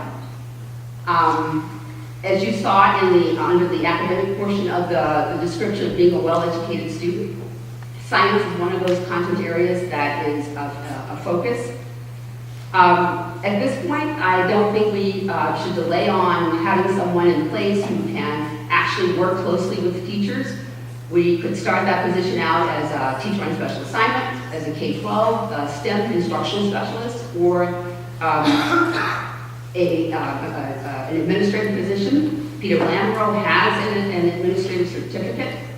He unfortunately had to leave his position as an instructional technology specialist district-wide because of our reduction in our science program. So he is teaching. The one period that he has available is not sufficient for him to work closely with teachers, and it won't get us where we need to go.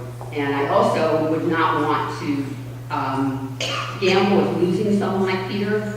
He's a brilliant teacher, and he's someone that we believe can really help us to make the necessary improvements in our science program, as well as to provide some coherence across the district in terms of STEM coordination.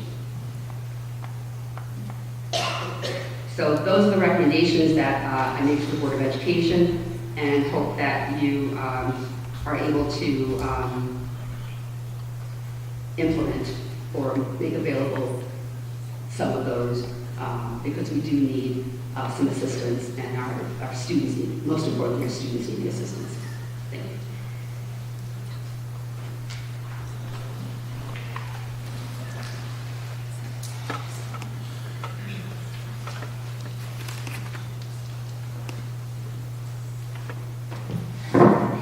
Good evening, hello again.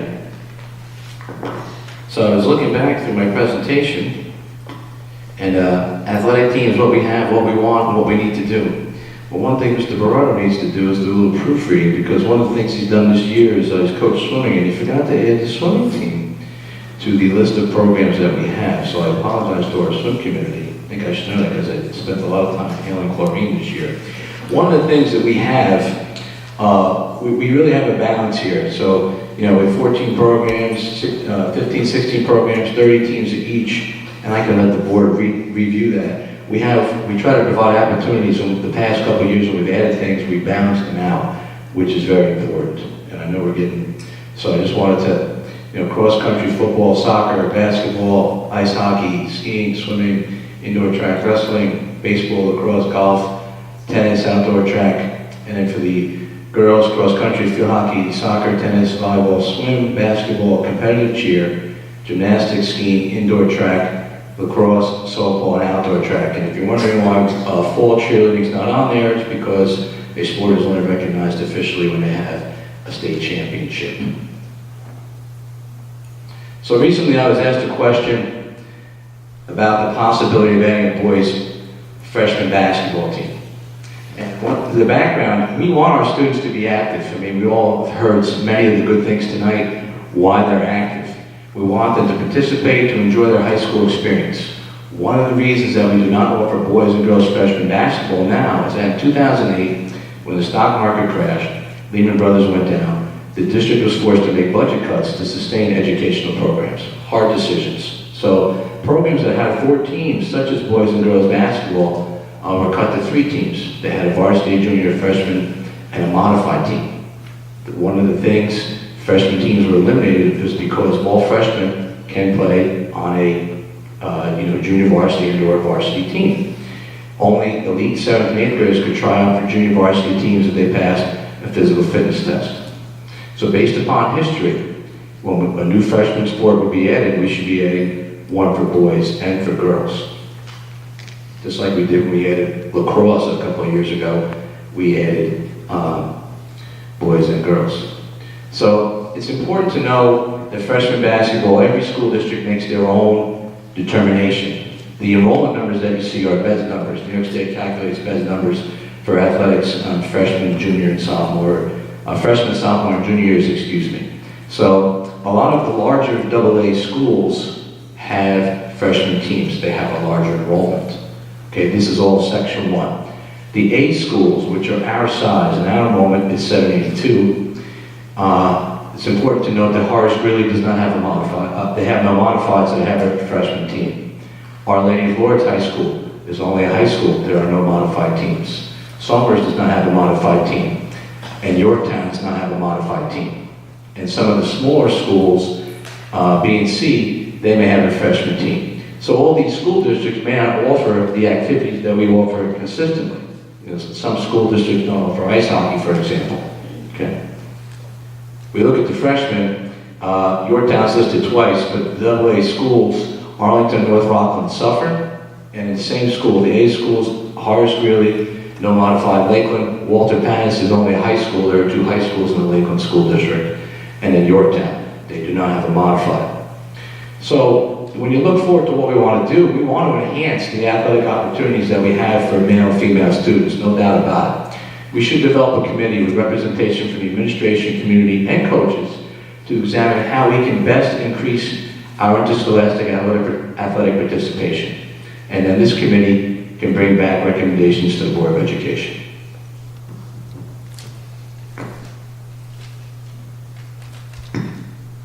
Thank you. I just have one question. Sure. If there are numbers for a boys freshman team, but not enough numbers for a girls freshman team, what happens?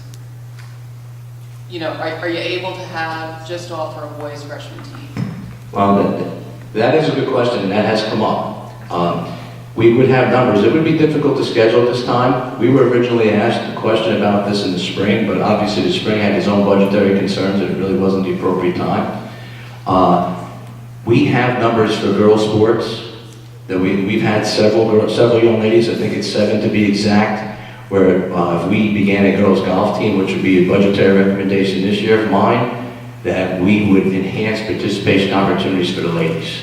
No doubt about it, we're all for that. And then they would have their own team. They can make the cut numbers are different for ladies golf than for boys golf.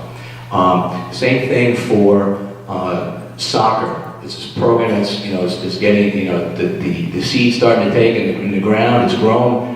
We have a JV, we haven't had a JV for a number of years. And the reason being is because we wanted to grow the sport through modified, get the numbers up. We've had 26 people come out, 26 young ladies come out, athletes come out for the varsity girls soccer team. So the JV next year would be another budgetary consideration because we're going to give people opportunities to participate. So if we had to, if that was a decision that we would make with the committee or with whomever, then those would be my next two recommendations to help balance out opportunities for all. I would still recommend to try a freshman girls basketball team and balance it out, but we certainly just don't know if we would have the numbers for that. And we don't want to hurt any programs that we already have existing.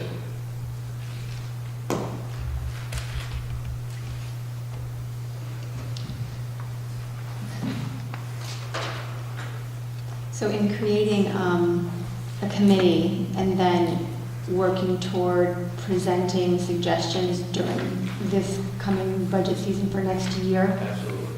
Absolutely. Okay.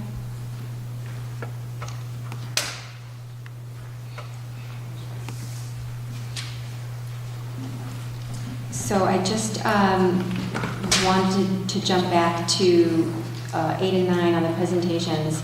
There was a lot of information that was presented, and in light of some requests for our sports, it seems that there's a lot of additional budget items that are going to come up for our next, this year's discussion.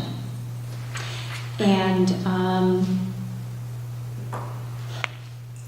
I guess I'm just wondering, I had a few questions that if maybe you can just clarify also with all the new mandates. So we have, guidance counselors and we have current people that are all doing work, and now there's more work that needs to be done. But maybe, because we have to figure out, it seems like, do we need a committee first, perhaps in place to, because it says that one of the requirements you mentioned was this advisory council. Because I am looking at it and I am wondering, there probably isn't, but is there any way to consolidate any of the suggestions that were presented? And I don't know if we were to start with a K-5 person, and I don't know, I've read through the 39 pages, and I guess it depends on who you already have staffed in your buildings and how you can accommodate the mandates. But again, just trying to look at all the needs coming up and how, if it's possible to consolidate in any of those requests.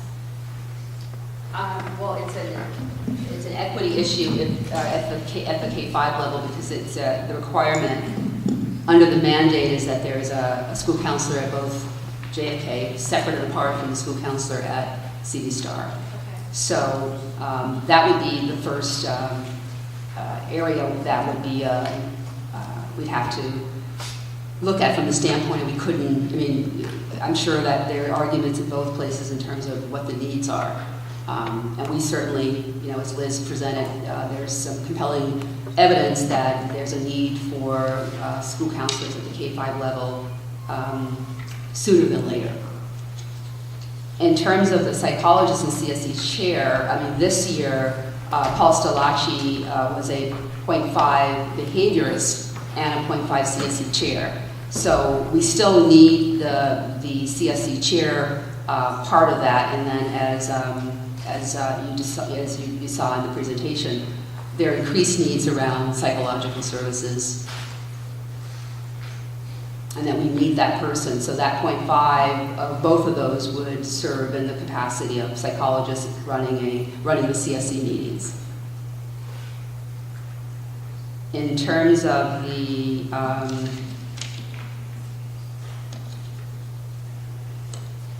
counseling specialist, you do need someone who is in that role to oversee that plan and to make sure that the plan is in place and is implemented, and that we're following the framework recommended by the American Society of School Counselors. So that part of it, those three, so the 2 school counselors at the elementary schools and the .5 K-12 counseling specialists would have to go together, because someone would have to do that. The one place where you would save, I mean, I hate to say that, we wouldn't need the mental health counselor that's currently a K-8 person. I mean, that's the one place where we would take that existing person and place them into one of those vacant counseling positions. And in terms of the athletic, the assistant director, I mean, we have some choices there, whether it's, we go for the lower number, the .5 FTE, or some other combination. But certainly, there's very specific certification areas, so we couldn't commingle, which I know that certainly looks like with the .5s, that would be something that might be an option for us, but we wouldn't be able to do that. I have another great question. So I know this came out in, I think it was January 2017 where it was finalized, and they gave us, we have, till next year to put something in place. Not to start next year, to have something in place for next 19-20 year. January 2018, this year. But their mandate. We were just jumping, getting ahead like we should. With what I read, I didn't see anything. Did I miss it? Is there money? I have to ask. I know, but I need to ask. So was there any discussion? I know you're with the Regent. Did this come up at all as far as what they're looking at, as far as support with the needs? I hate to ask this question, but there was no conversation that I recall about any monies going along with these unfunded mandates. okay. I have to ask. Does anyone else have questions on these?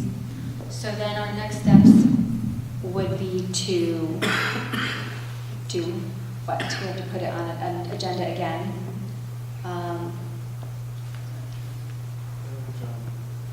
Well, we don't have people in place yet, so some of the changes would have to be made.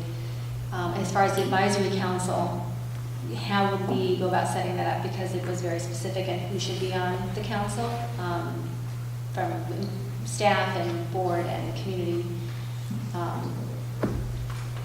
Again, that is a 19-20-20 requirement, so it doesn't have to happen. I mean, it can't happen unless you have the people in place, to actually develop the plan. So you need your 2 elementary counselors. Your team. Already hired. You need Got your it. team. Okay. All right, sorry, I'm thinking have some questions on that. This is good. So now what we've started, for anyone who's new coming to our meetings, for our action items, if there is anyone who has comments that they would like to share with the board specifically and only on the action items, we will take additional comments after. But if you want to take a quick second to review them, if you have any comments that you'd like us to consider in our discussion as we go through them, you're welcome to come up now and share those comments.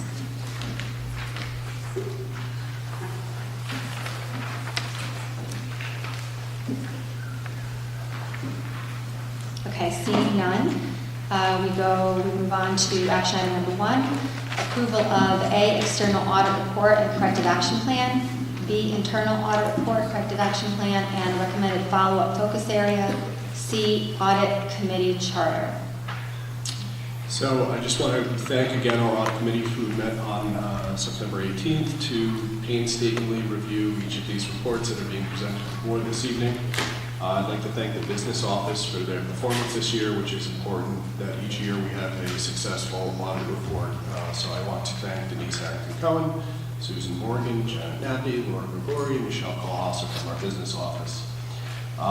Just as a reminder, we're subject to 4 types of audit. We have an external audit, which is what Mr. Casay presented this evening. Our internal audit, which was reviewed by the audit committee on the 18th. We have a claims audit, who reviews each payment that comes out of this building.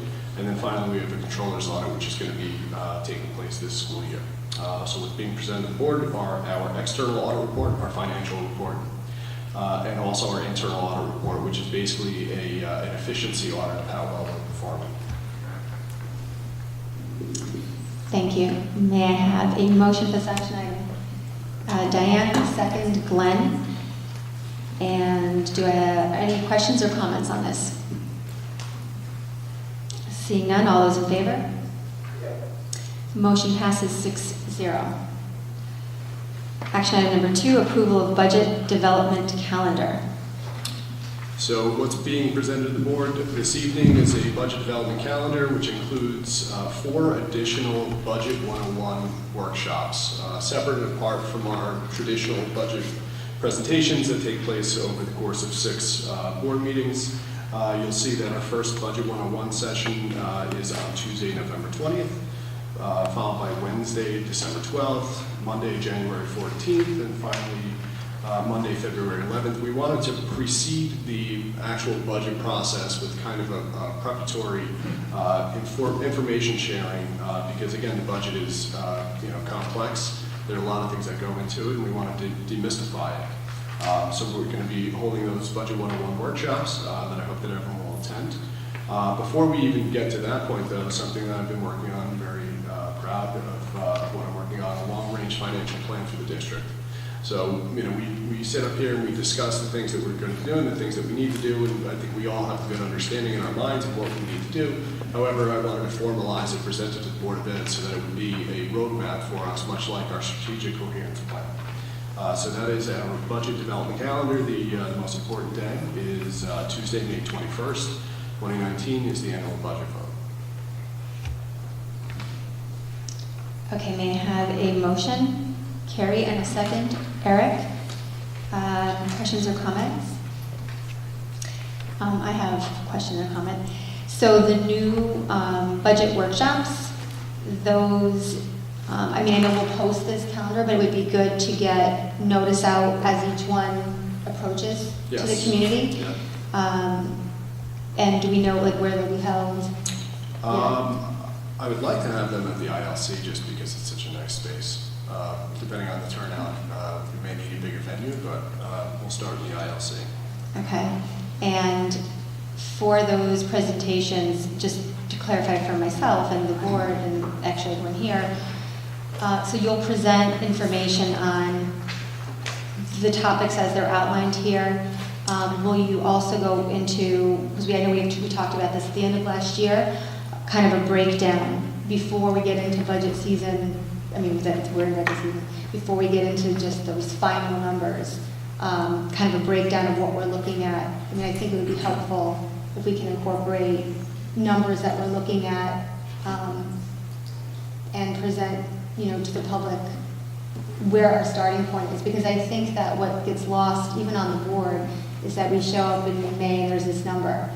But there's actually requests that come in from every department that has to be worked down already to get under that 2%.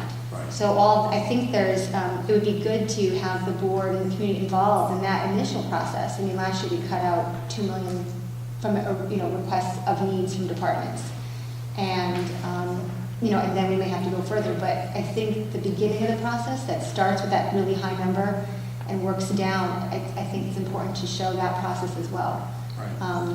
So the workshops are more theoretical as opposed to the actual numbers. Again, it's very early in the process, but we wanted to use this as kind of a precursor for the budget process.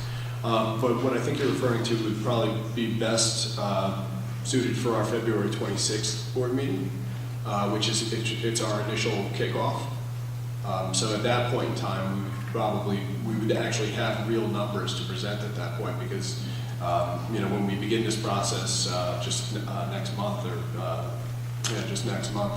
we really don't have any information available to us. So it's more important for the 101s to just have an understanding of what goes into a budget. What are our methodologies? What are our goals? How do we get to our final number? And then each of the subsequent workshops, which we could also, change depending on the results of the first one, drill down more to provide a better understanding of each of these different components that encompasses, the entire, $99 million budget. Okay, so I think that's a good point. We can start with the first one, and we can always adjust as we go forward with needs and, okay. One of the other things, Yeah, I'm sorry. we've all had some conversations, and some of us have been talking to other districts and boards about what process they engage in.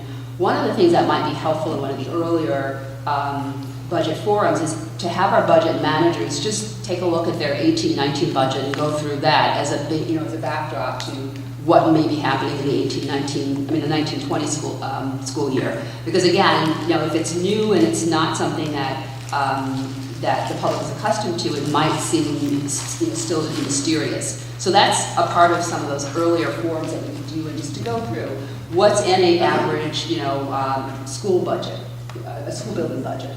What's in an average transportation budget, which we see a lot of that, as well as the special education budget and so forth. So those things might be helpful as kind of just some background knowledge. Yeah, I think the more, and even for us as a board, to be able, when we're going through all of that, to have that background to where it starts and how we go from there, I think that would be helpful. So perhaps, like I said, we can start with the first, then we can build from there and provide as much information as possible, and allow for, Victor, I'm guessing, since, the ILC, it's more informal, and there'd be some dialogue and... Absolutely. The entire process is meant to be interactive because we want people to come and ask questions, demystify anything included in the budget. Okay, great, thank you. Anyone else? No? Okay. So now I just need a vote. All those in favor of action item number 2? Motion passes 6-0. Thank you. Action item number 3, acceptance of donations and budget amendment number 10. A, Brewster ISMS PTA for Wells Middle School Technology, and B, Telescope, and C, monetary for instructional needs. Yes, we just want to thank all of these organizations for being so generous to our schools and to our students. The PTA donated Chromebook cases for our students. Ms. Tina Russo donated a telescope, and Mr. Charles Mulligan donated cash to the district in the amount of $1,000. Very generous, so we want to thank them all. Thank you. Okay, may I have a motion? Carrie, and a second. Danny, thank you. Questions or comments? Thank you. Okay, all those in favor? Motion passes 6-0. Action item number 4, award of contracts pursuant to competitive bids. A, bulk fluids transportation, and B, drug and alcohol testing transportation. Yes, these are annual contracts for our transportation department that we're requesting the board to approve contracts. Thank you. May I have a motion, please? Eric and Glenn, second. Any questions or comments? Seeing none, all those in favor? Motion passes 6-0.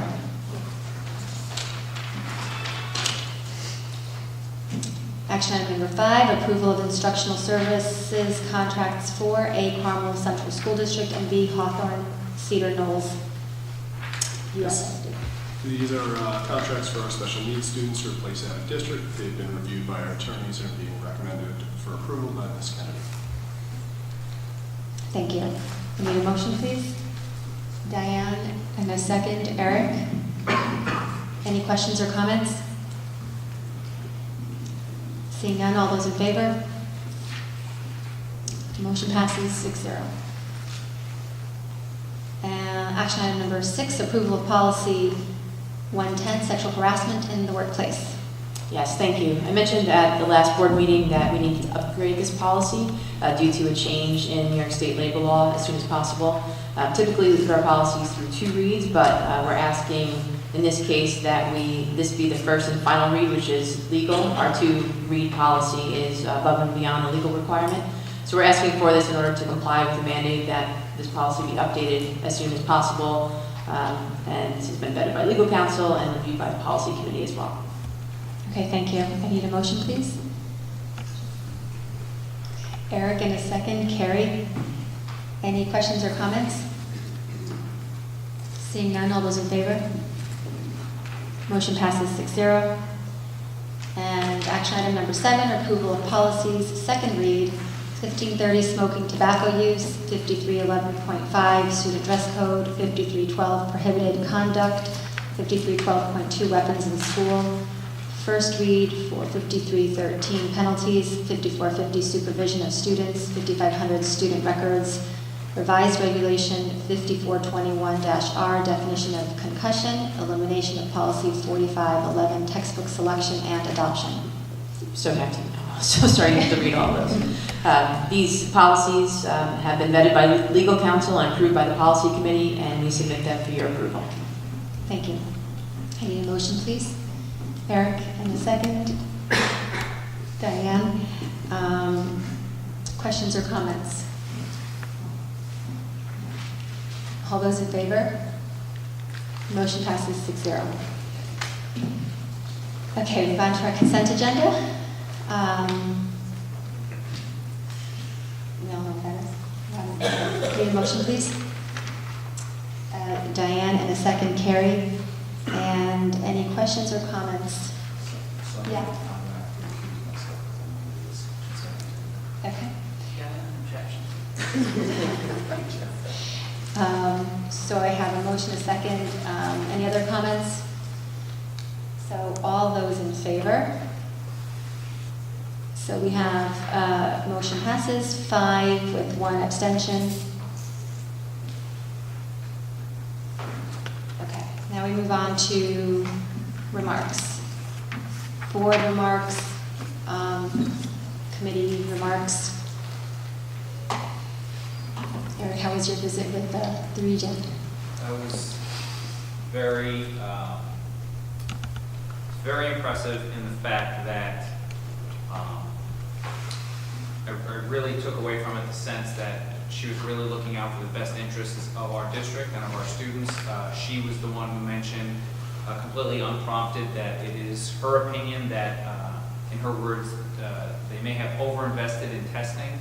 At the New York State level, she spoke very candidly about the concerns that the regions have about the testing process, where it's going, what it's being used for, and really sounded committed to making some changes in how important that was going forward. And then, as Dr. Henry-Piedmont mentioned, the importance of the social and emotional well-being of the students and how seriously they were taking that.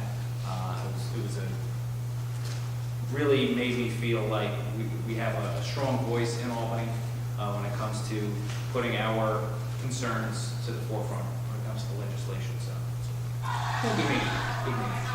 Thank you. Anyone else?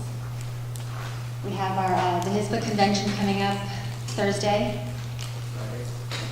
Friday and Saturday, yes. So we'll report back on that when we return.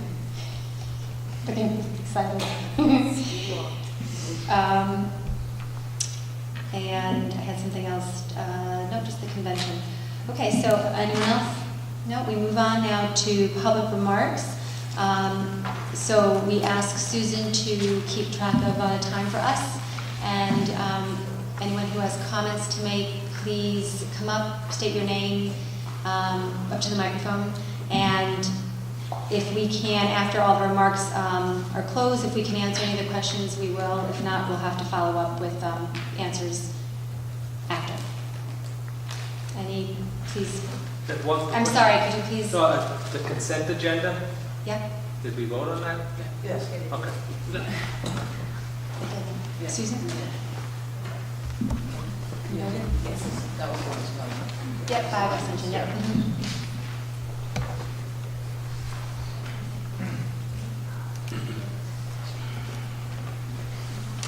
Thank you. My name is Scott Cena.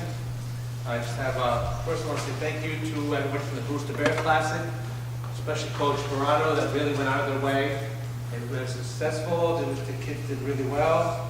As it turns out, the next week, the boys varsity team won the league championship for the first time in a while. Quick question. Sorry. With the Stafford and West News Counseling, my quick question was, in some of the guidelines, they were saying the numbers should be anywhere from 250 to 200 students per counselor. I know that's in the high school, that's why we kept 5, to keep it at the 200 level. I don't know if the same requirements, I'm guessing, are not required at the lower levels. Because if so, then the numbers on counselors are going to be, instead of 1 or 2 here and there, it's going to be 3 or 4 more. So I just wanted to see if we could confirm some numbers on that. And with the advisory council, I know there's a lot of different people listed. I would really like to make sure that the students are involved.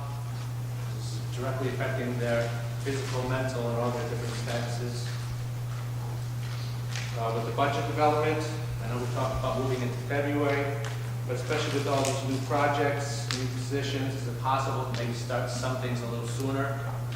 Last year, the board also reviewed the budget pretty closely and ended up taking money out of the transportation budget to reallocate positions. So if we can start to look into that maybe a little bit sooner, I know maybe presentations like Victor presented with actual numbers would help. Maybe we should start something out. But with the public, it's always best to get the information out as soon as we can. And that's it. Thank you very much. Anyone else?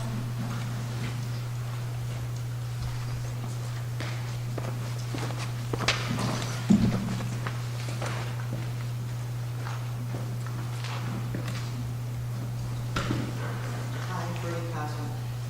Just a question for Dr. Henning. The counselor that oversees the other counselors, would that be an administrative position?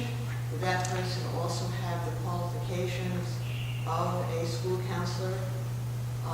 Just exactly what that person is.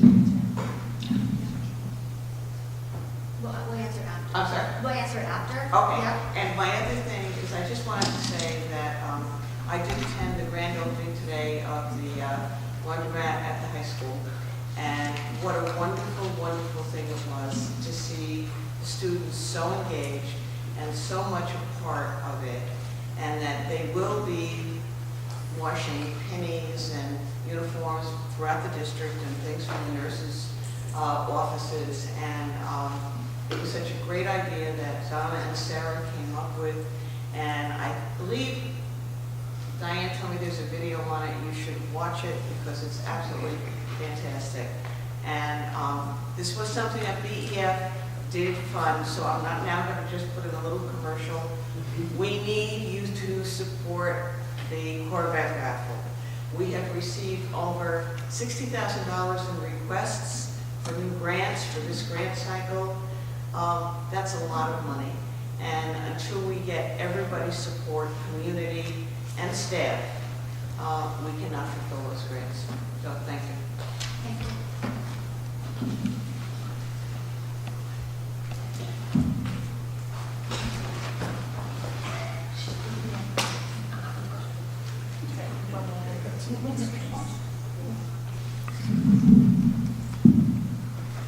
Hello, my name is Joe Russo. I have a question regarding the residency verification. Actually, I have 2 questions. One, can you share with us the current numbers as they look tonight? And 2, I was a little bit concerned to hear that you're saying that you want to continue what you've been doing and what's been done before. However, it seems to me that that's what's gotten us to this place, where by the last numbers we saw, there were 500 or 600 residents, or students, I should say, that we had no idea whether or not they were actual residents of the district. So it just seems to me to continue what's been done before is what's caused this issue that we're now trying to address. Thank you.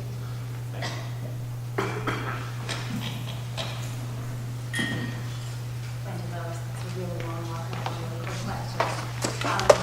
That video that we saw before regarding the transportation department, does that get forwarded to the police if something like that happens? Does anyone know if that gets reported? It seemed, that obviously could have meant a child's life. And we do have a wonderful transportation department, and I feel very safe that my kids are on the bus. and they're well taken care of. But I'm just curious, if something like that does happen, do you know if it gets reported? We'll ask that. Okay, we'll answer it. Okay, great, thanks.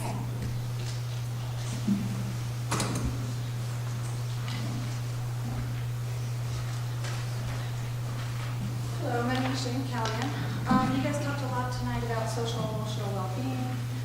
Low self-esteem is not a mental illness, but it has inherent links to it.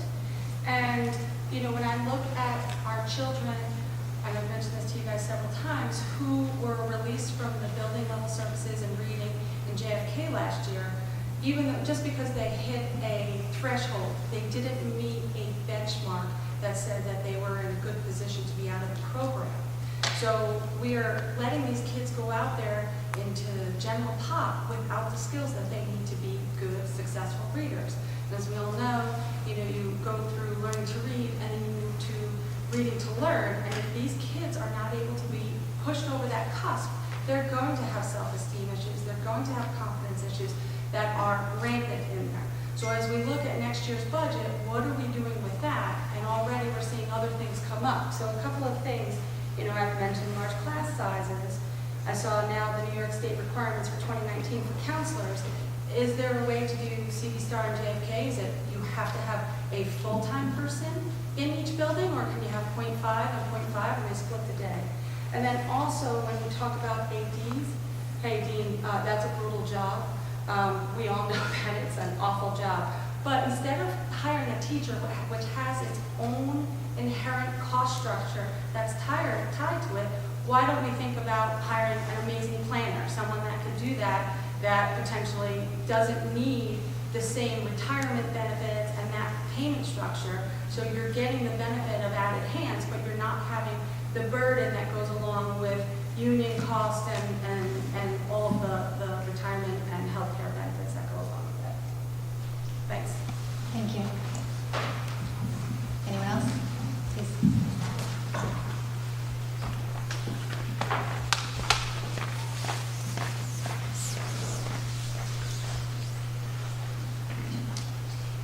Hi, my name is Mark Hagenauer.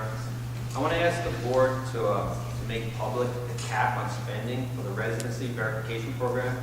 The last board meeting, Mr. Grutzner said, and I quote, "I do not know where the line is." I also want to request a cost-benefit analysis for residency verification.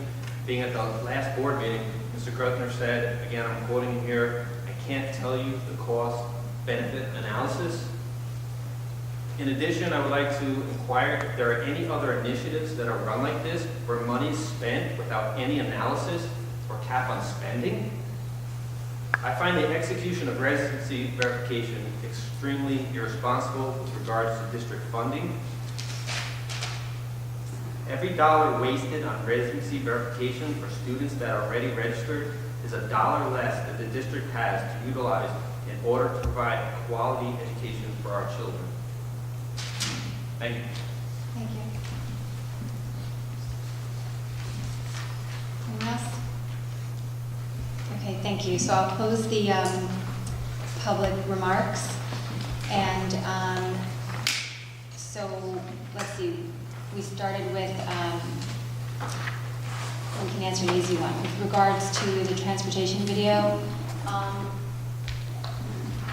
Yeah, immediately we sent that video to our SROs. Unfortunately, because of the grainy image, we weren't able to get the plate number. But in all instances, we always forward that information, and that's why we're so fortunate that we have SROs in our buildings that we can quickly pick up the phone and refer that.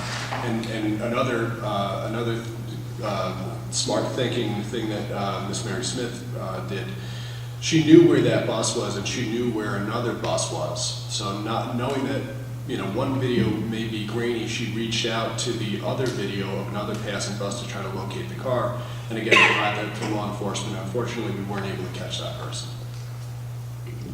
okay, thank you. So there were some questions on the counseling situation and the counselor to oversee, can it be, is it an administrative role?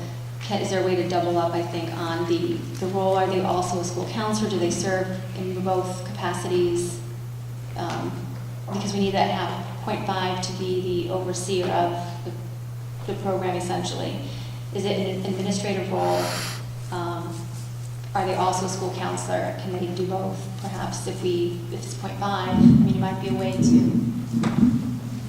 The person the person best suited to do this, because they do have to have content knowledge about counseling, would be someone who's a current counselor. And we have people who have been counselors in our district for many years who are very well qualified to apply for that position when we post it. They do not have to have a certification. They're not, observing those counselors. It's similar to other teacher on special assignment positions that we have in the district that are really about operational, components and less about supervising staff. But this is someone who has a very specific role as prescribed in the regulations, which really is about making sure that there's a plan, it's reviewed, and that we follow the guidelines around what counselors are expected to do. Now, 0.5 is a recommendation. I mean, I'm not sure what other districts do. I mean, different districts have different structures. They could have a full-time person, and that full-time person could be an administrator. So I think it just depends upon, each district and what available resources there are to actually do this. The other question was about, I guess, the student counselor ratio. We don't have that information yet. I mean, the distinction between the elementary counselors and the secondary counselors, which probably drives the student counselor ratio question, would be, at the secondary level, especially at the high school. The counselors spend a tremendous amount of time writing letters of recommendation, getting children ready for college. So that's very different at the elementary level. And certainly there's a fair number of things happening at the middle school.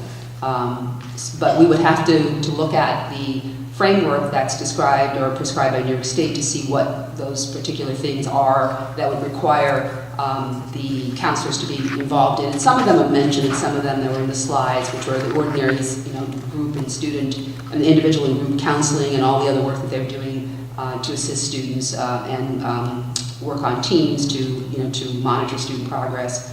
So, as well as deal with all those other things that now are handled by our social workers and psychologists simply because there's no one else in the building to do them.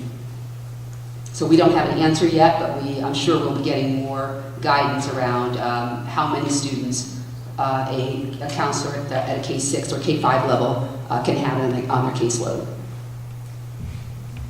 Thank you. As I'm looking at additional comments and questions raised, it seems like we might be able to look at it. I mean, if we have a 0.5, and to your point, we're not sure what other districts do, but if we can consolidate, a 0.5 here and a point to make it 1, maybe it is an administrator who can also do another piece of work that's required in the district.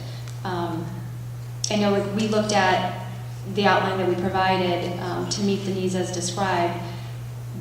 I'd like us to just take another look and see if perhaps we can consolidate additional, I don't know if it's not departments, but just other positions perhaps, and just, give it another look, just to see if there's opportunity. Let's see, we also had, like what I can. The other question was to discuss budget sooner. So what I think we'll do is we have the first forum coming up in November, and we can see where we're at that point. And as was mentioned earlier, we don't have certain numbers yet, so to present a budget discussion without having numbers for what you're actually looking for may not be productive. So, but once we do, we can start. Right, so included in the budget calendar are also just some informational dates. So some of the things that are most important to us are the release of the TRS pension contribution rate, and that usually comes out sometime in February. We all know that the executive budget proposal comes out sometime in mid-January. So it takes a little while when that information is released and then synthesize it, put it into a budget. So we could move up from our February 26th meeting. I believe we have an earlier meeting in February, but again, we wouldn't have all of our information available at that point. I think we can look at it as we get closer. Maybe we could do it in, subject. Smaller pieces. Yeah. Okay, so we can take a look at that. And another overarching one was residency. So to clarify what I said earlier, it wasn't to do the same, it's not to do the same work as before. We clearly have a new policy in place with new guidelines that have been put forth.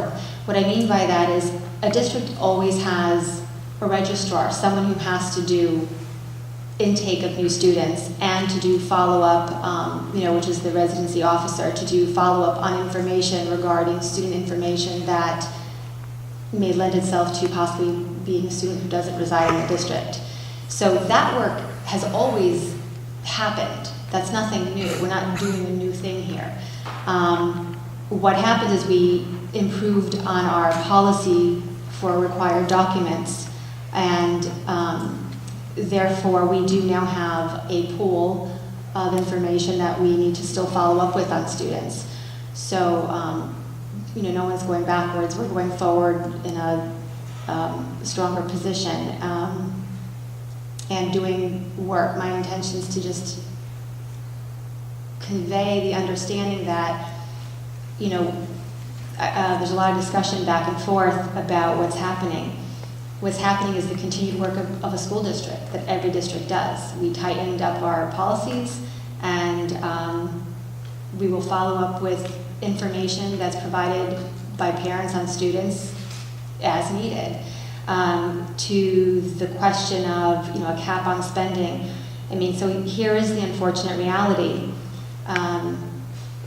which is why when we spoke at the last meeting, we talked about costs, and there aren't specific numbers. Can we draw a line in the sand and say, well, unfortunately, the state even requires us to follow up on information.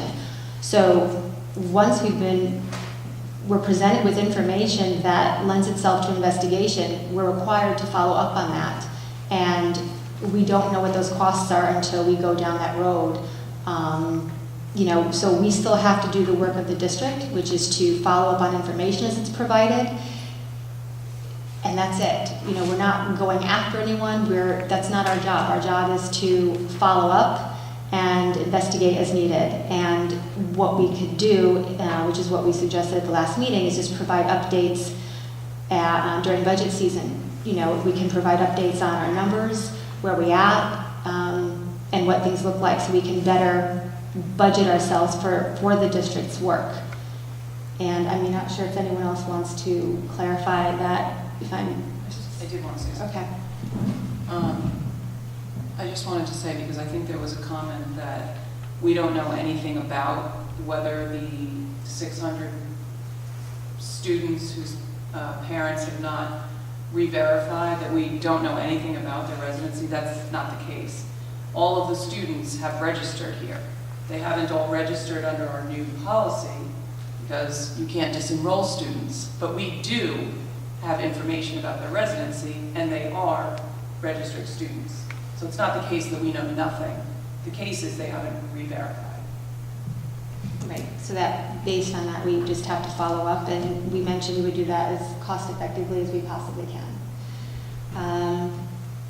And so, as we get into budget season, we will discuss more of the costs surrounding that as we go forward, and especially once our new person is in place as a residency officer. I think for what we can answer tonight, that covers it. So I would like to offer, if anyone has any other follow-up questions, please feel free to email the board. And I do need to ask for a motion to adjourn to executive session. It's a quick one, but we do need to discuss, I'm sorry, let me just read this, for the purpose of discussing employment history of a particular person, and there will be no action taken. Motion, please. Carrie, second. Eric. All those in favor? Motion passes 6-0. Thank you so much.